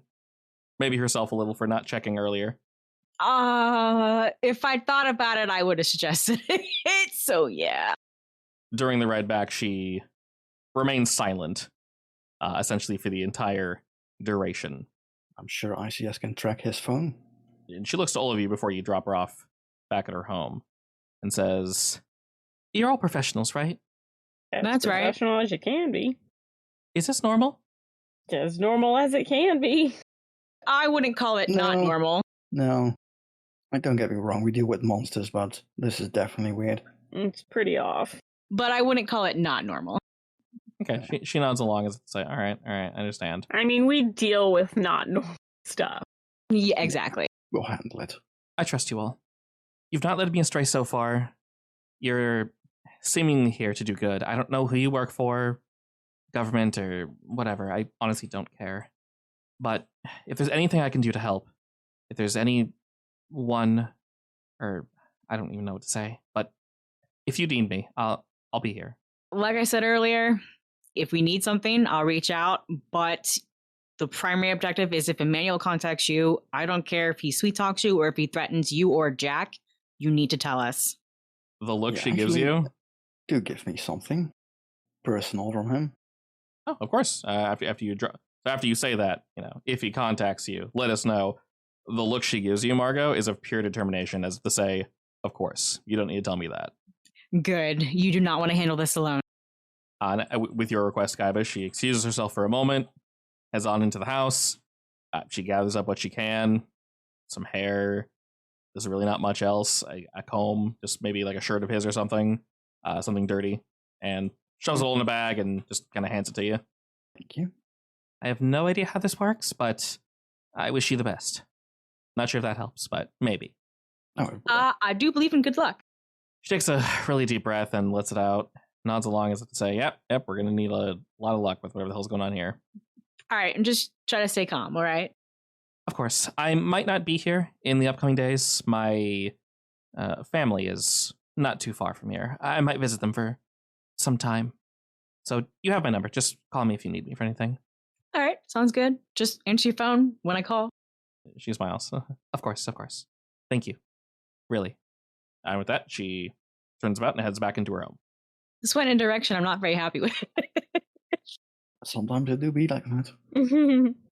You begin receiving information from your questions after this. You guys have the day ahead of you. Unless there's something in particular you wanted to look into, you're more welcome to do that, of course.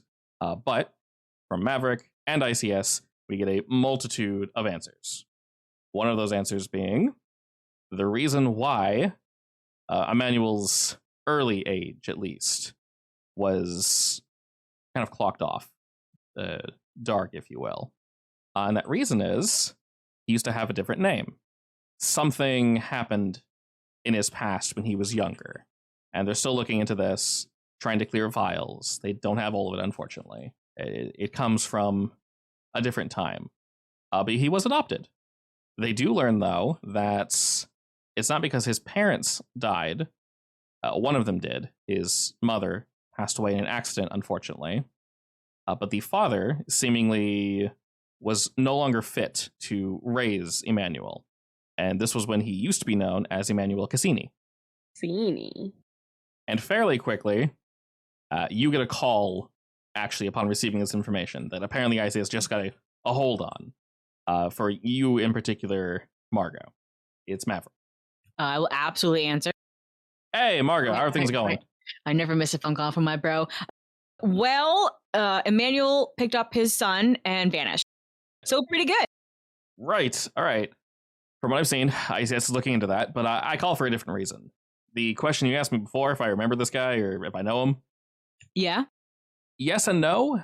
Unfortunately, well, we all kind of know him. Technically, at least. Elaborate.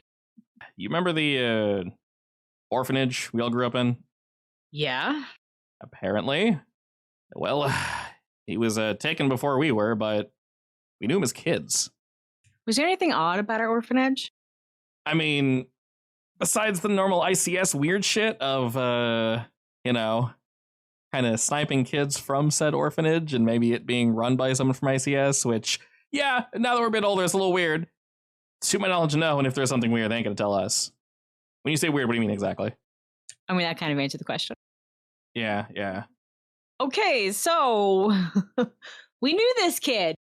Apparently, yeah. I mean, this is a long-ass time ago, so I don't fully remember him, but... Are you kidding? I don't remember it at all. I mostly stuffed that part of our life away. For good reason. But, yeah. Can you dig into the records, see if there's anything odd about him being there? You actually hear some shuffling. Oh, I'm actually currently doing that right now. When you say odd, what do you mean precisely? Maybe if there's anything odd about where he came from or who picked him up. Oh, you mean his dad's still alive, apparently. He just kind of gave up Emmanuel, apparently. I don't know why. The reasoning here is varied. Apparently, he was no longer suited for watching Emmanuel, so he kind of just said someone else is better off raising him. He did lose his wife and obviously Emmanuel, his mother, when he was real young. Date-wise, there's a 3-4 year gap between instances. So she died, and 3 years later he gave up Emmanuel for whatever reason, and he stayed at this orphanage for quite some time. There was some overlap with us, and then after that he got picked up by another family that seemed to be fine. Change of last name, Danes, so that all lines up. All right, can you give me the dad's contact info? Yeah, we definitely have it here. I'll text it to you. Is that fine? Yep, that's great. All right, he's a little off the beaten path. He used to live somewhere near the orphanage, but he definitely moved off somewhere not completely remote, but away from the city. It shouldn't take you more than a day to get there, though, from where we are now. Okay. Anything else? Nope. Love you, bro. Love you too. If I find anything else weird, I'll be sure to send it to you. Please do. All right, peace. And he hangs up. Oh, we'll share the wonderful news. This is just a very strange development for me. Yeah, it was definitely not something I'm expecting. I'm just completely blank as a person. Well, we did say we go see CD's Nuts today, so I guess we'll do that first. Yep. I'll drive. All right, you swing by the nut. Swing by the nut. All right, as one does. I did the cursed hold, control, and scroll. Ruined everything again for a moment. I need to stop doing that. All right, we're fine though. Alrighty. Fortunately, heading towards the nut and heading towards this lad's house should be mostly the same direction. So we're not going to lose too much time to that. And as y'all swing by, knock, knock, knock, knock. Moment later, answers the door. And gives you a look as if to say, like, so, oh, you all, yeah. And he points to Margot and says, you've been sending me a bunch of... You're not sending this, right? No, I already said. I'll shove in my way in. All right, he moves by a bit. He's probably used to this by now.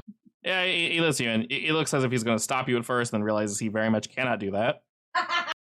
So he does not do that. He lets you in and very aggressively motions to a corner as if to say, this is the Margot corner now! And you can see that, the printers are currently unplugged, but there's a pile of paper just sitting there. He says, they're all the same. They all print the same shit. It's difficult to read. Noah couldn't track it. I know you're going to ask. Tried. It came from too many random locations. I can't determine it precisely. So, I'm mostly given up. But this isn't from you. It is not. So does it look like I signed it or just have my name on it? Printed. So all the bullshit and then like minus Margot. And it's definitely like a signature, not like to Margot. It might be to Margot. It's just your name. Are all the pages the same, or is it like different random text on each? Actually, yeah. Is it like 3 pages of one message or just one repeated? As you're looking through it, it looks as if it's completely random. And while you're doing this action, going through the pages, he hands you one that he printed out saying, it looks like random bullshit, but there's a code or something hidden in there. It's right here. And the message I pasted in chat, the note I made, he hands you basically that. It's about like 20 or so letters. I think this is it. No idea what it means, though. Mean anything to you? Not yet. Can I plug back the printer back in to see if it starts doing it again? You may, and he goes to stop you as if to say, wait, I just got it to stop. And as you're going over to plug it in, you actually hear a clicking before you do so. From the printer? Yes. I'll pause. Does it do anything? As you pause to look at it, you hear something whir to life, and very aggressively, it begins to spatter out ink. The machine shakes. He's like, what are you doing to it? I'm looking at it! Well, you quit looking at it weird. You cursed it or something. What the hell? And as you're kind of fumbling with the cord, it spits out this sheet that, with far too much liquid on it now, splats onto the floor. And you can see it includes the exact same message again with your name. It says like all that bullshit and then -- Margot, Margot, Margot, Margot, Margot, Margot, just repeated all the way on the side. Hey, Kaiba, is this thing cursed? Well, I mean, all printers are a bit cursed. He nods along to that. This is definitely new then. Although, I don't think this is the first time this has happened, but... Looking down at the sheet. Was that a whole cartridge? So I guess I don't need to plug it in anymore. Why is there so much ink on the page? I'm gonna gather up the cords and grab the printer. He sighs at that. He says, well, hold on. You're taking the printer with you? I'll buy you a new one.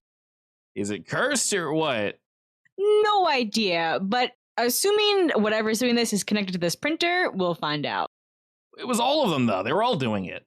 Oh, they were all doing. Wait, how many printers do you have? I have as many as I need. You don't need to worry about it. They're connected to different machines, different readouts and such, different types of printing as well. Of course, the ink one decided to shit everywhere. All right, this goes over my head. All right, I will leave it behind. Is it just the printers, not like, I don't know, your phone or something? I mean, why is it here is the question. He whips out his phone, looks at it, and puts it back in his pocket and goes, no, it was just the printers. They went off one day, they stopped. And then you're back and decided to spit another one out. Maybe you're cursed. I shrug in a way that says, wouldn't surprise me. It happened after you guys arrived. Not immediately. It's not like Margot walked out and it just began spitting out paper. But yeah, not long after that. It was a few hours. A few printed out and it just wouldn't stop. I finally got it to stop and then you show up and it does it again. So, All right, well, I will begin gathering up all the papers because we're definitely taking them with us. Yeah, I don't want to take it, please. Can I take a handful of random gadgets that I totally have on me and, I don't know, investigate a mystery? Very much so. What are you looking for? Specifically, I want to know why here, I guess. Sure. Hey, look, I do it. Does anyone want to help me? Can I? Sure. Well, Margot is busy picking up papers. Yeah. Yes. Excellent. Alrighty. And was it printing out when they were unplugged or? No, that's new. He's giving you a look of both like disgust that you wasted so much ink, but also very interested that like what the hell just happened. It printed while unplugged. To be fair, why the hell did you not take out the paper? He chooses not to answer this question and turns around. Yeah. That thought had also occurred to me. Shrug. Whatever. And as he's trying to help Margot pick all the papers up, there's quite a lot, unfortunately. He has an empty paper box, so you guys can shove them all in there. He's helping with that while the two of you, Carson and Kyber, are looking around the room trying to figure out what the hell's going on here exactly. And you get a lot of the interference from some of the few items that he has that actually function. But focusing more on the printers in this general area, there's an air of mystery, almost as if something, curse is the wrong word, but some sort of incantation that is watching and then responding. You can tell it's primarily coming through this digital hardware. What it is exactly and why these printers is unclear, but it's almost as if like this presence, whatever it is fading. And now that Margot... So it just came by to leave a message? It very much feels that way. Sort of like the postman were to swing by real quick and you would see his footsteps in the snow, and then hours later, they're still there, but they're faded. It's very similar to that. There was a presence here at some point. That presence spiked for a moment, but the longer you look, Kaiba and Carson, the more that presence seems to fade, as if snow is covering up their tracks. Why the hell would the presence come here, of all places? I mean, it came through the PC, I guess. Yeah, but Weird why that it didn't come see to my nuts? PC then. I don't have a printer at home, do I? That might also be responding this way? You haven't been at home in a while, so you're not sure. Unfortunately, BFF cannot use a phone. That BFF is drowning in true. paper right now. Can I have Matt go check? He's slightly busy, but yeah, he can swing by at some point.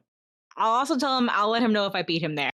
And the only thing I can think of that CD's nuts and I am both involved in would be, hey, Nuts, how's that streamer girl you're into?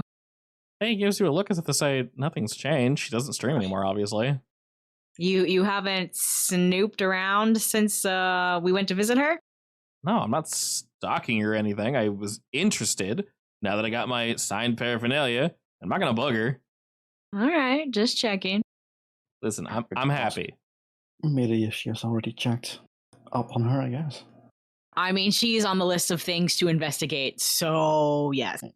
You get very similar feedback from last time, as if Edda might have ignored her first message, as if to say, oops, I didn't see it. And the second time that she most assuredly did see it, she said, I'm fine, I'm good. I'm going to be busy that day with something. And every time she's tried to reschedule, Edda has once again said, I'm busy. Sorry. That, to me, says she just needs to go over.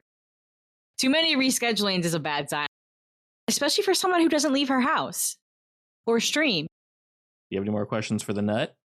Like, would it be going too far if I pulled another random gadget out of my ass and get like the magical variant for IP tracking to help him out, like find it or something? In terms of trying to find it out, I'll let you know without needing a roll. You could spend some time here, and it would definitely be some time, and you wouldn't find anything. It would lead to a dead end. And I would say you could tell that by the track you have here. Whatever it is, either intentionally scrambled its code, like it's a magical code, or is too far away or too obscure to be reached. Actually, I do know, I guess, the feeling of the magical trail that was left behind. So if there's something else, something similar in my PC or in Margot's house, I'd be able to find it. Yes, so there's a signature that was left behind, and you can definitely look into said signature. It's distinct, and it's also distinct in the way that it's trying not to be seen. You're not sure if it's attempting to hide itself or if that's its natural state, and it's just doing this unknowingly, basically. I guess we can spend the day going places and seeing if the signal is there as well. And speaking of trails, I did want Nuts to hand over the trail that he backtracked to see if maybe someone equally tech savvy picked up something he didn't, since, it's weird stuff involved. Yeah, he'll gladly hand it to you. It came up with literal nothing. He hit a bunch of physical just dead ends. He doesn't know how to search the way you guys do, so it's literally just wall, nothing. To the point where he got very frustrated. So if you want his useless information, please take it. Yeah, I'll take it and I'll pass it on to whoever who's good at it. That would be Derek. God, I hate that guy.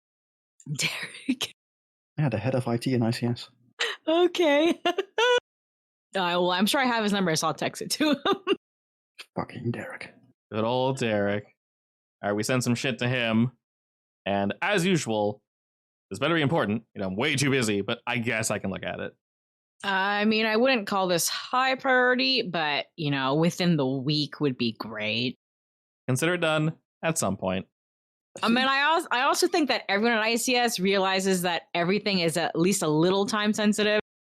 Yeah, also everything is of the utmost importance. So if everything's important, very difficult to point out. No, mine's really important, though. Sure it is. Working in court must really suck. Then again, they don't have to die.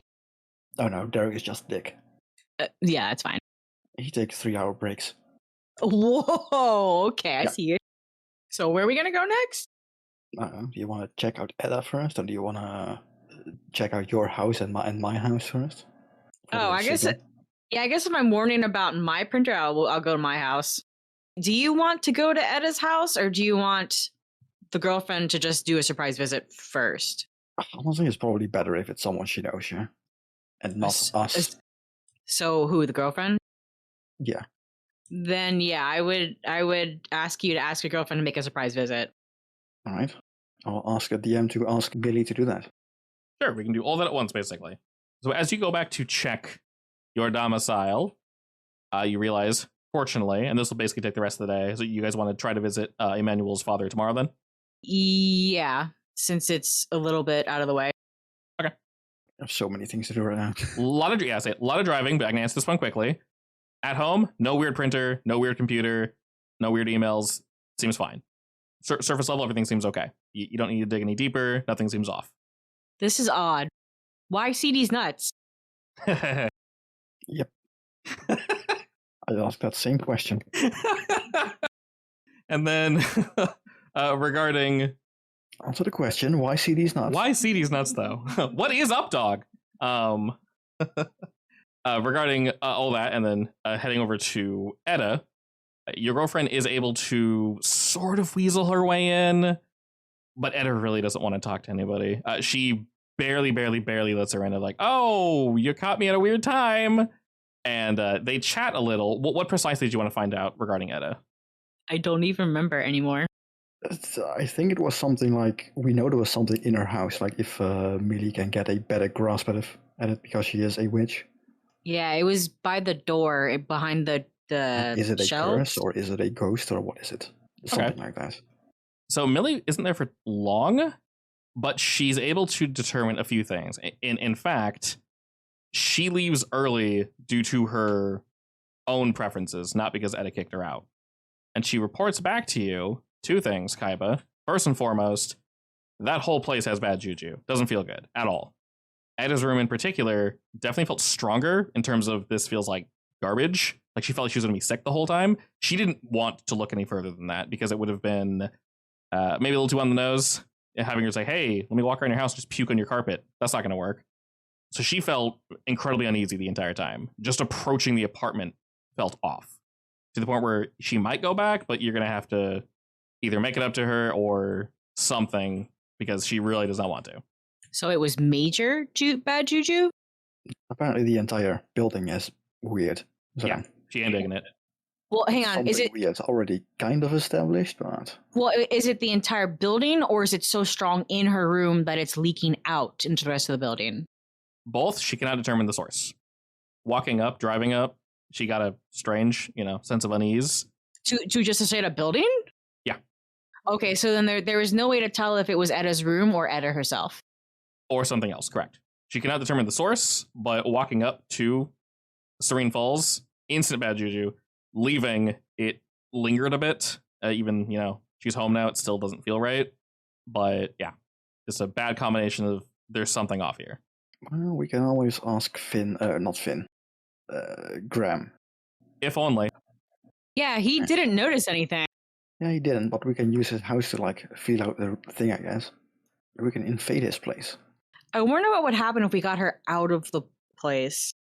I mean, even if it's the entire building, it still seems to be focused on her. Yeah, I mean, we did check her old house, and was there a residue? I can't remember.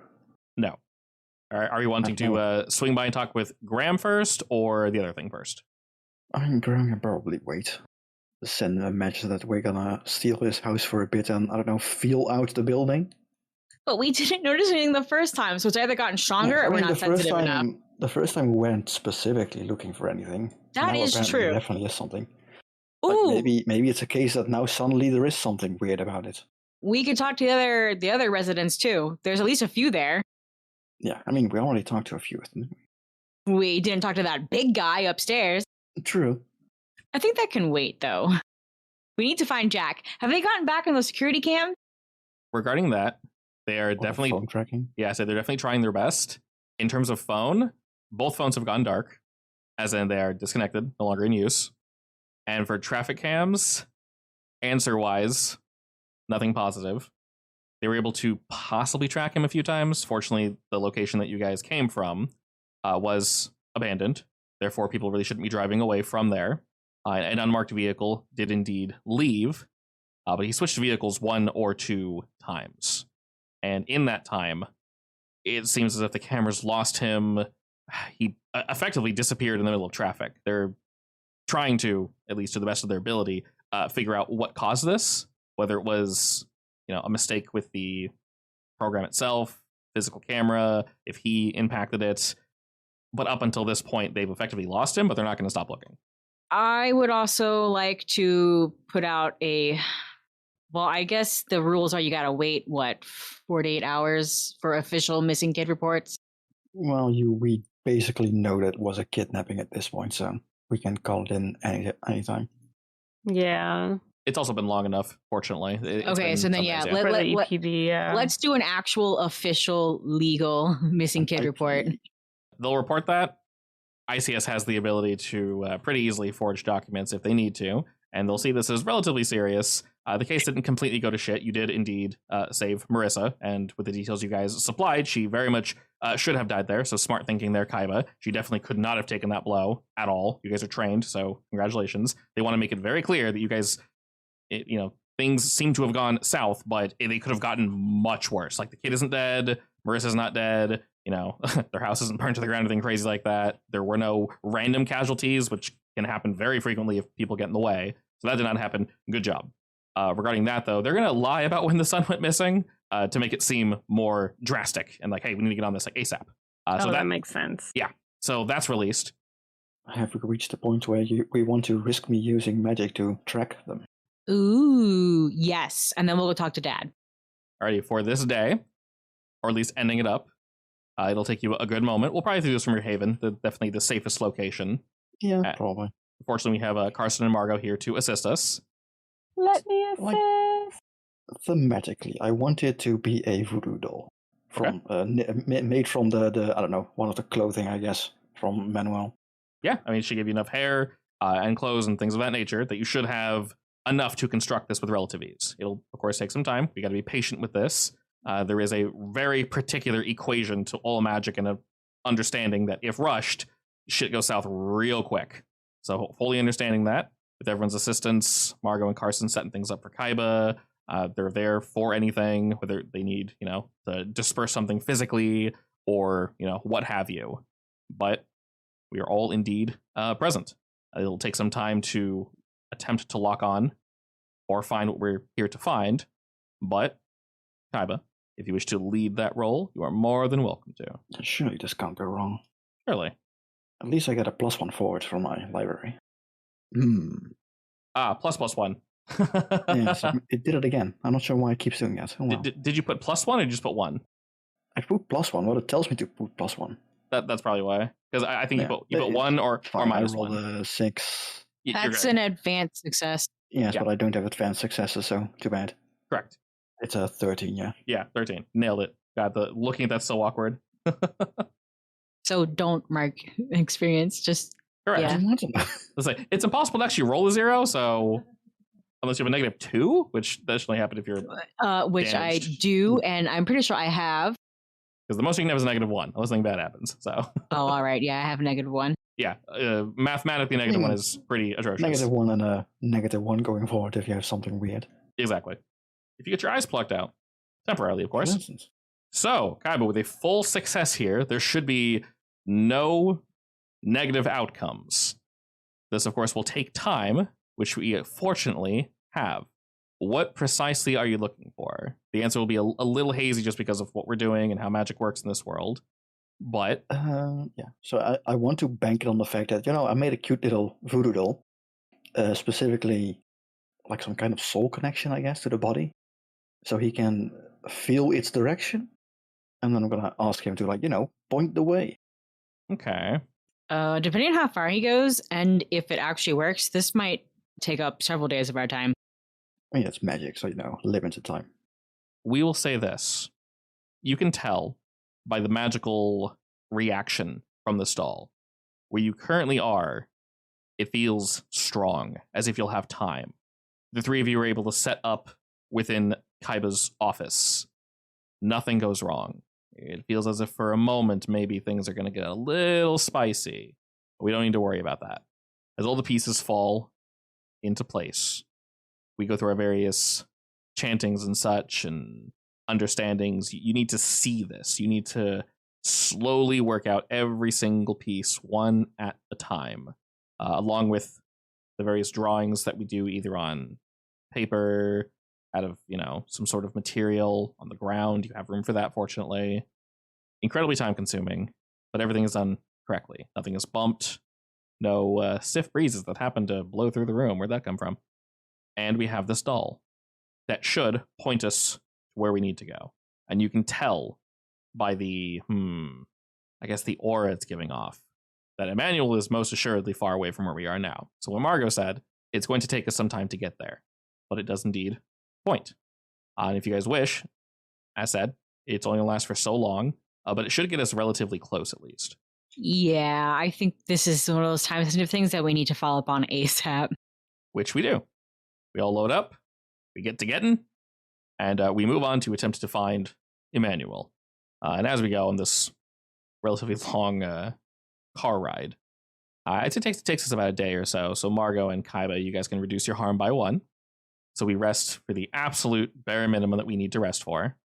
It seems he is indeed moving. And then we continue to follow. The path we are taking is parallel to the recorded areas that we saw that led to a dead end. So we're on the right path. We know that much. But as we're going forward, the doll seems to be getting more and more tired as we are doing this. Parts of it are burning away, but it's still forward, forward, forward. And eventually, we reach a rest stop. In this rest stop, there's a vehicle that's parked. No one is in it. And there are no other vehicles, no other individuals. There's a bathroom, and there's a little area for a picnic. All right, well, quickly, where's it pointing now? It's pointing to the bathrooms. As you're holding it, one of its legs sort of just comes undone. All the string and cloth just unraveling and just falling to dust. Pretty quick back. Good job, buddy. Is this male or female bathroom? Male bathroom. I'll look to the guys. You want me to come in? No, I mean, is it locked? I just open it. It's open, yeah. It's a... I mean, this is one of those big ones, right? With multiple stalls? Yeah, there's no door. I need You to just get walk the in. key from the attendant card. There actually is no key. He'll only give it to you if you buy something. There's no doors either. There's actually nothing to buy here. This is a this is a rest station where there is literally nothing except that little picnic area and the bathrooms. That's it. Oh, well, Yeah, very open. Probably somewhere you wouldn't stop, if I'm being honest. Do you have those in Europe? the what, the rest stations? Yeah. I mean, usually they're next to a gas station, but... Like, the really shit ones you don't want to stop at? Yeah, well, they aren't that shit because, Europe is tiny, but... Yeah, okay, well, this is one of those. You probably wouldn't see that. We generally don't have, like, those middle of fucking nowhere gas stations because there is no place like that. There was a gas station on the highway in New Jersey. It was so weird. I was like, what the shit?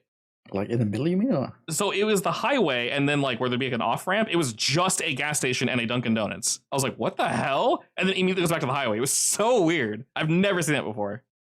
I know why it was there. Oh, But yeah, I remember that. I mean, that's normal here. Like, No, we have gas stations literally attached to the highway, nothing else. I've never seen that. Because normally, if you pull off, it's like a gas station, other roads, homes, other businesses. It was like glued to the side of the highway. It was so incredibly strange. Yeah, no, we have a ton of those. It makes sense. I actually wouldn't mind seeing more of those. They're like gas stations as well as rest stations for trucks. Smart. Yeah. But all the same, your group indeed moves forward. And whoever runs management on this building most likely needs to be called. It both smells and looks a little foul. An extra whiff of something cut through the air, though. And as you're looking about, all the doors are cracked inward. So none of them are currently taken. Am I here or am I staying outside? I mean, if there's nobody inside that we can hear, we could probably call her in. Like, yeah, it's fine. All right, yeah, I'll go in. And as you head on in, the smell hits you pretty quick. Is the extra one like a car we know, or like is it Emmanuel's car, or You've not seen this car Just a before random now? car. Yeah, it seems like to be a random car. And looking about, you can see stall, stall, stall, stall.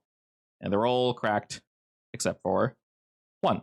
But you do not hear anyone in these stalls. Knock on it. I mean, don't even bother, just open it. All right, I will. Do I need to use inhuman strength to yank it open or no? No, a good wiggling or a knife or something could pop the lock. I definitely have a knife. I'll pop the lock. Okay, with pretty much no issues whatsoever. You kind of pop it in there, give it a quick jiggle, and it slides right on open with no issues.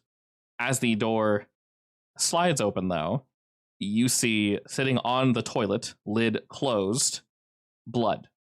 A nice little pool of blood. And in the center of this pool, you see a finger. A finger? An adult-sized finger. An adult-sized finger. Oh, he's a smart one. This looks like it was done quickly, as there are some spatters on the wall. But the location of the finger, it seems as if it was meant to be found. It's not his ring finger, right? No, it is not. Well, I probably won't be able to pull that trick again. If he's wise to it. Yeah, but why not? He only cut off so many body parts. Yeah, but it's probably altered some way. That's just gonna point there. Normally, it would have pointed to like the strongest source of him against his body, except it went to his finger. That's not normal, considering Good he point. originally went to the same orphanage as the two of you. Well, me as well. I only was there for a week. He might have been trained, or maybe he was just, chosen by someone or something. We'll figure it Yeah. out later. I mean, I did ask Maverick to investigate the orphanage a bit more. Oh, I've done plenty of that already. I was half afraid we were going to find a dead kid in this stall, so thank God it's only a finger. Well, I was actually expecting it was Emmanuel himself, and he took over the kid. Oh, I mean, Yeah. if possession is a thing, yes, but I'm not convinced it's possession at this point. No, we will see. Like maybe All right, it's well. a similar case to what happened in the abandoned dream study place. Wait, what? The guy who had an entity inside him. Yeah, but his personality completely flipped. Yeah, Then again, these experiments have been going on for a long time, haven't they? exactly. I don't remember where we left off as far as that part of this went. For the sleep studies? Yeah, was it a dead end, or were we waiting for more info? Basically, you Waiting did for hit, info. effectively a dead end. And if anything more is found, I.C.S. will let you know. But this phenomena is something that needs to be addressed. Not necessarily by you, but just in general. It's a problem. If this is connected, then yes. Mm-hmm. I mean, surely it can't all be connected. That would be weird. I mean, with how big the problem appeared, it's not that weird because obviously it's had enough time to get its fingers a little too far. In which case, we need to figure out exactly how far. But yeah. No, for now we need to, I don't know, figure out which way he could have possibly gone from this arrest spot. He could have easily UE'd had one of the Yeah, I mean, he cop left turns. the car behind, so. Do we still have people like looking at the security footage? Yeah, I.C.S. is still actively searching. Okay. Make them look this area if it has any security cameras. I doubt it, but you know. Definitely not. I would like to take the finger and bag it, Okay. and then I would like to whistleblow how bad this bathroom looks. Excellent. There is a phone number that is intentionally somewhat hidden, but you find there's a a plate that's slid in front of it. You can move away and says, "Have a problem? Call this number. We'll solve it." Perfect. I call that number or text it, whatever. And they're like, you walk in there and you're like, oh. I think you guys need to clean a little more often. There's yes, a finger I in want to there. have I.C.S. come over first with like cleaning the blood puddle or something, because you know it's a bit weird. All right, yeah. In that case, I'll text them to come and then ask them to let me know when they're done so I can whistleblow. Excellent. They can very much do that. When you call, initially at least, you hit a dead end. This line is no longer in service. But then you look really closely at the number, and you see that 8 was scratched to look like a 5. So you call the right number. I would like this owner to lose his job. You end up calling, and on the other end, the person sounds incredibly surprised that you've even called. Like, someone knows this number? What? Wait, am I calling the owner? It's supposed to be the manager, the person that's supposed to oversee this place. Oh, no. I do not want to call him. I want to whistleblow to a legal governmental. A legal authority. Yeah.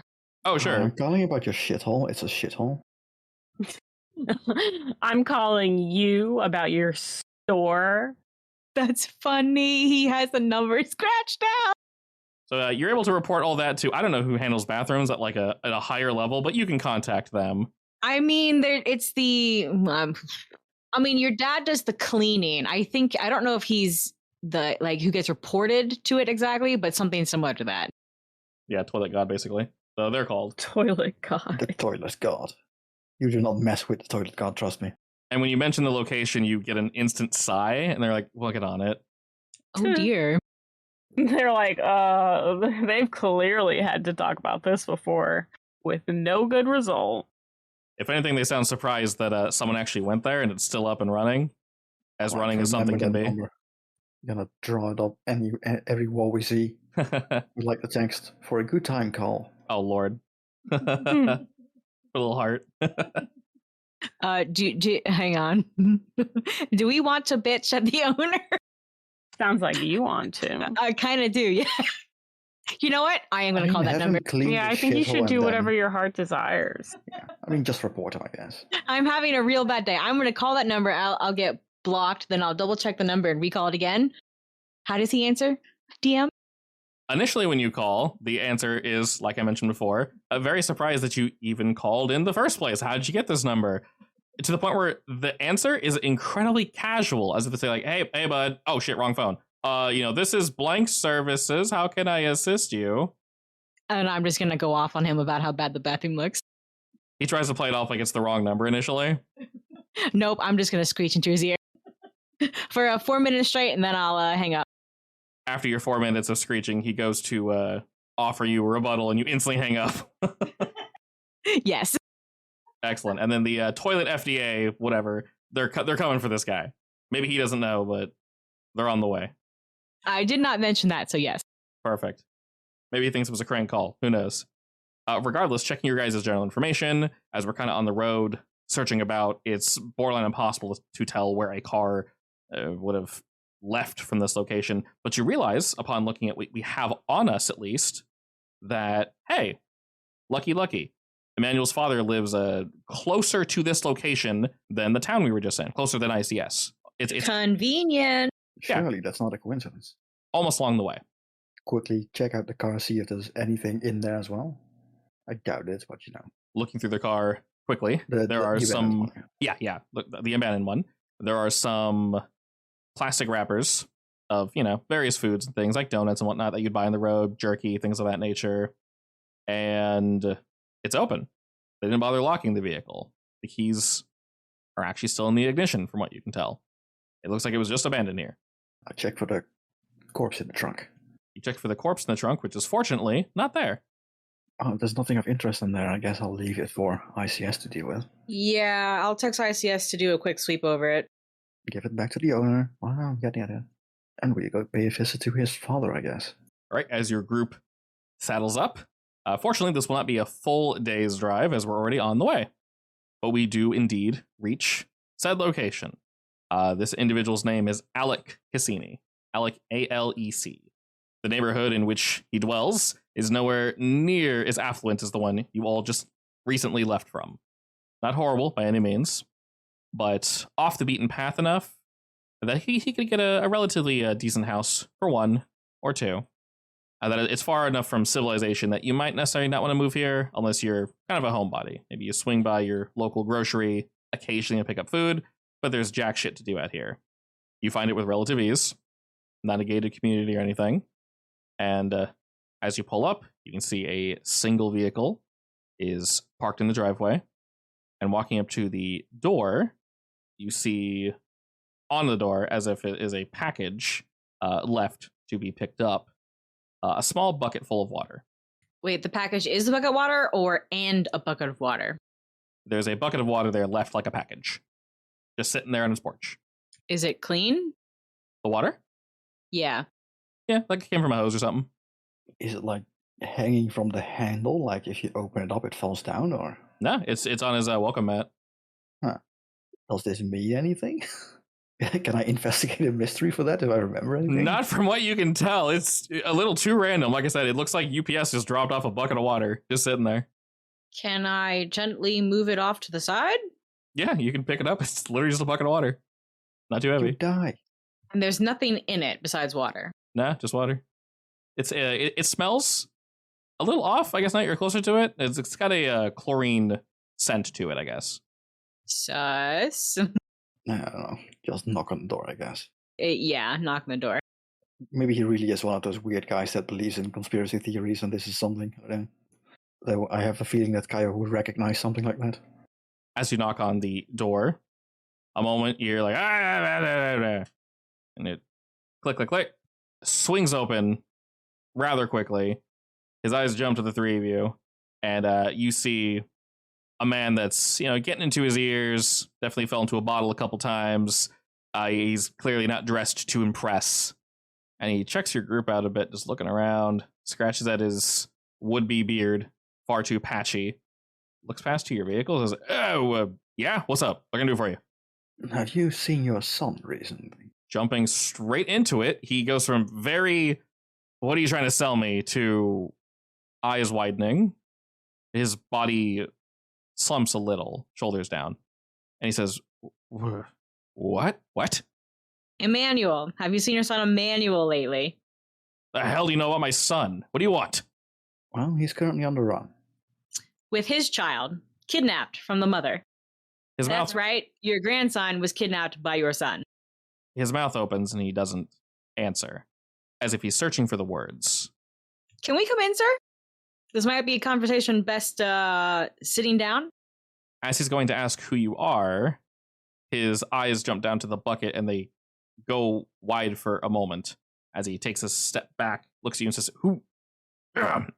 No, who are you? What? You cops? What's going on here? I'm trying to think of an I that goes along with child services.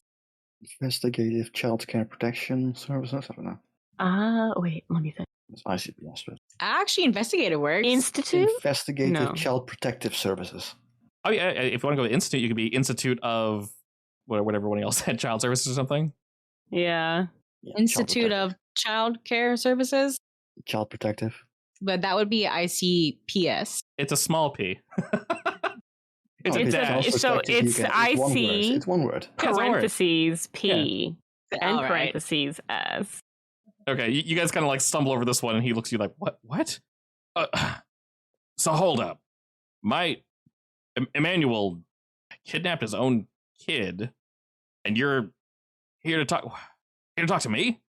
Well, he was last spotted moving in this direction, so, logical conclusions and all. And we're trying to figure out a potential reason for doing so. He looks down at the floor again. What's with the bucket? It was here when we arrived. Dump it. Throw it in the yard. I'm sorry, what is it? It's a bucket of water, obviously. Get out of here. It's not mine. Can I tell he's lying? Not lying, but he looks unsteady a bit. All right, I'll pick it up and splash it in the yard. Do we know anything about this guy? Like, we checked up, right? Yes, anything in particular you want to know about him, or... Like, does he have, like, a fear of water? No, not from what you can tell. And actually, before I dump it, can I get a vial of the water? Yeah, very much so. He seems very interested in you doing just that. And he looks back to you. Kind of eyes are narrowed a bit. And whoever wants to lead this incursion, go ahead and roll me convince. I mean, do spontaneously look to Carson. yeah, do I do the Carson way or the micro way? I'll try convincing them first. All right. I mean, you do have trust me. Should I do trust me or should I do convince? I mean, it is the easiest way. See? It is the easiest way. Nailed it. 12. Nailed it. Alrighty. You're able to blather off enough technical mumbo jumbo, Carson, that he waves his hand. He's like, all right, shut up. I got you. Whatever. Come on in. And whatever he was watching, some sport, he leans over and turns it down. Not mutes it. Turns it down that he can still hear it. But, listen to y'all. And there's not really anywhere too comfortable to sit. There's like a singular like love seat, so probably two of you can sit on there, except for the fact that he was folding laundry on it from who knows how long ago. He sits in his lazy boy and goes, all right, well, talk. What are your questions? Well, we can assume that you haven't seen your son lately. Nope. What made you give him up? Does it matter? I couldn't watch after him after his mother passed. Any specific reason why, or? Was he hard to handle? Was he a little odd? He's looking at you guys to say, like, the way you're phrasing this is almost like you know something. Can I? I make the face that yes, we do know something. Okay.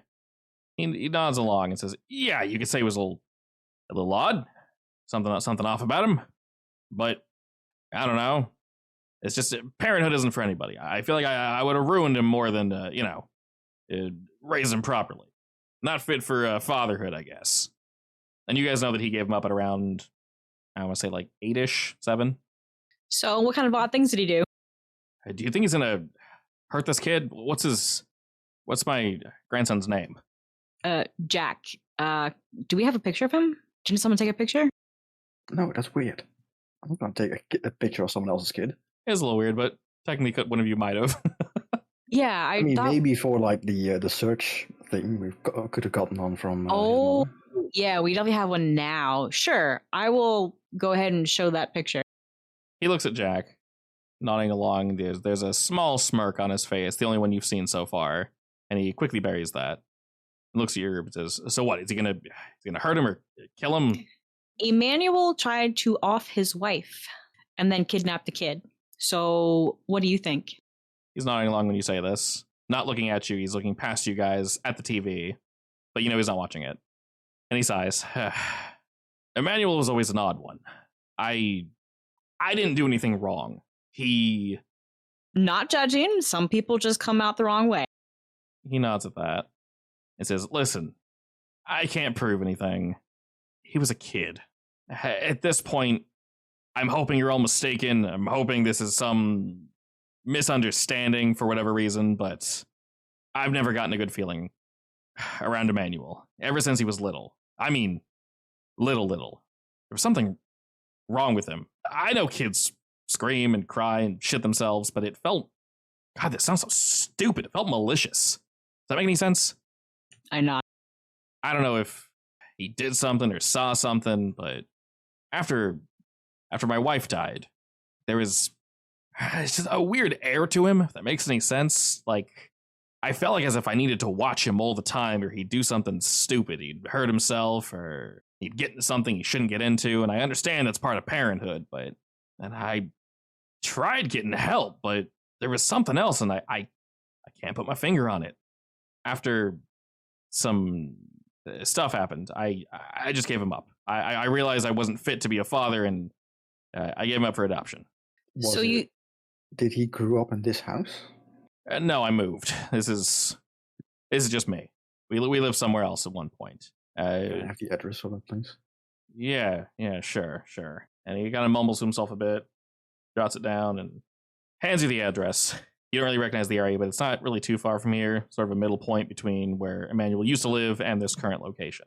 And he says, I don't know, the kid was always, there's something in his eyes. Something was always off. When my wife passed, I guess to be blunt, you guys already suspect him of something, so this isn't going to hurt anyone, but they were playing something upstairs.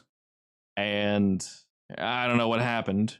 I guess she slipped and fell down, and she died instantly. I didn't even get to say goodbye. So she fell down the stairs? Yeah, she fell. I was in the kitchen getting something. Whipped around the corner, and she was just lying there. Gone.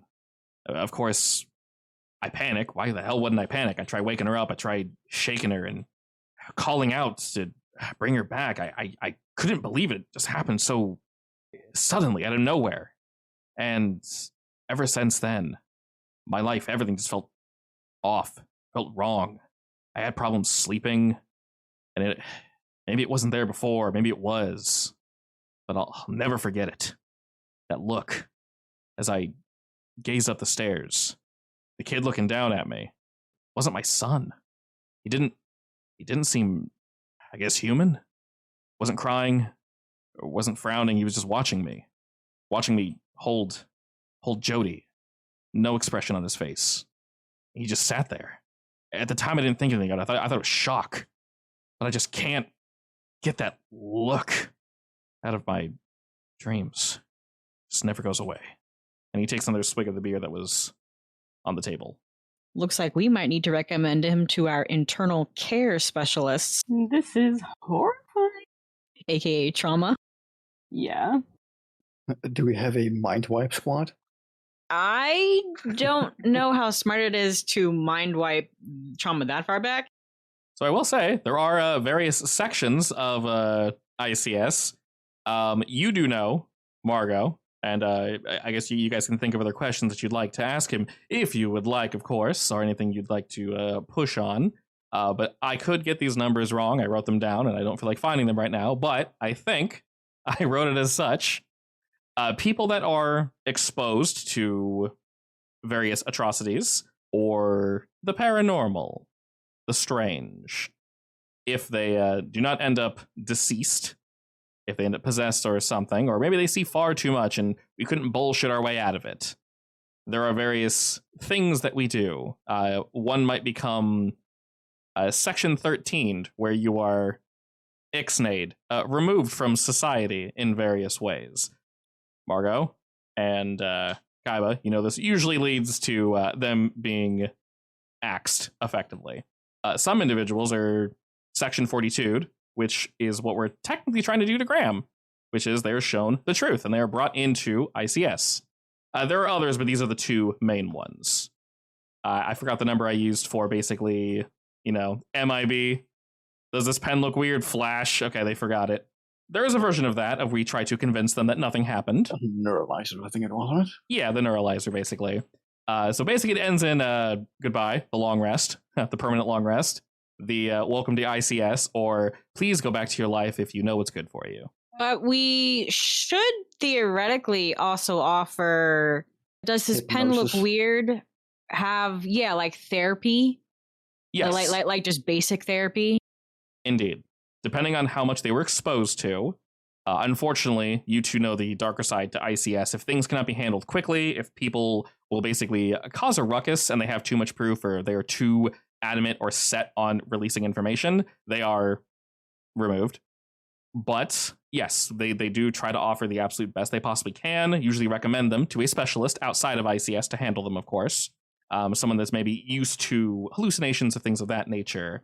But I.C.S. wants to keep things quiet. You're very aware of that. And Margot, you saying that this trauma is too far back, you are also correct. Getting someone to forget something that happened 20 plus years ago that maybe shaped their life, that's not possible. They might as well just be dead if you're trying to make them to forget what basically brought them to where they are now. It's just not possible.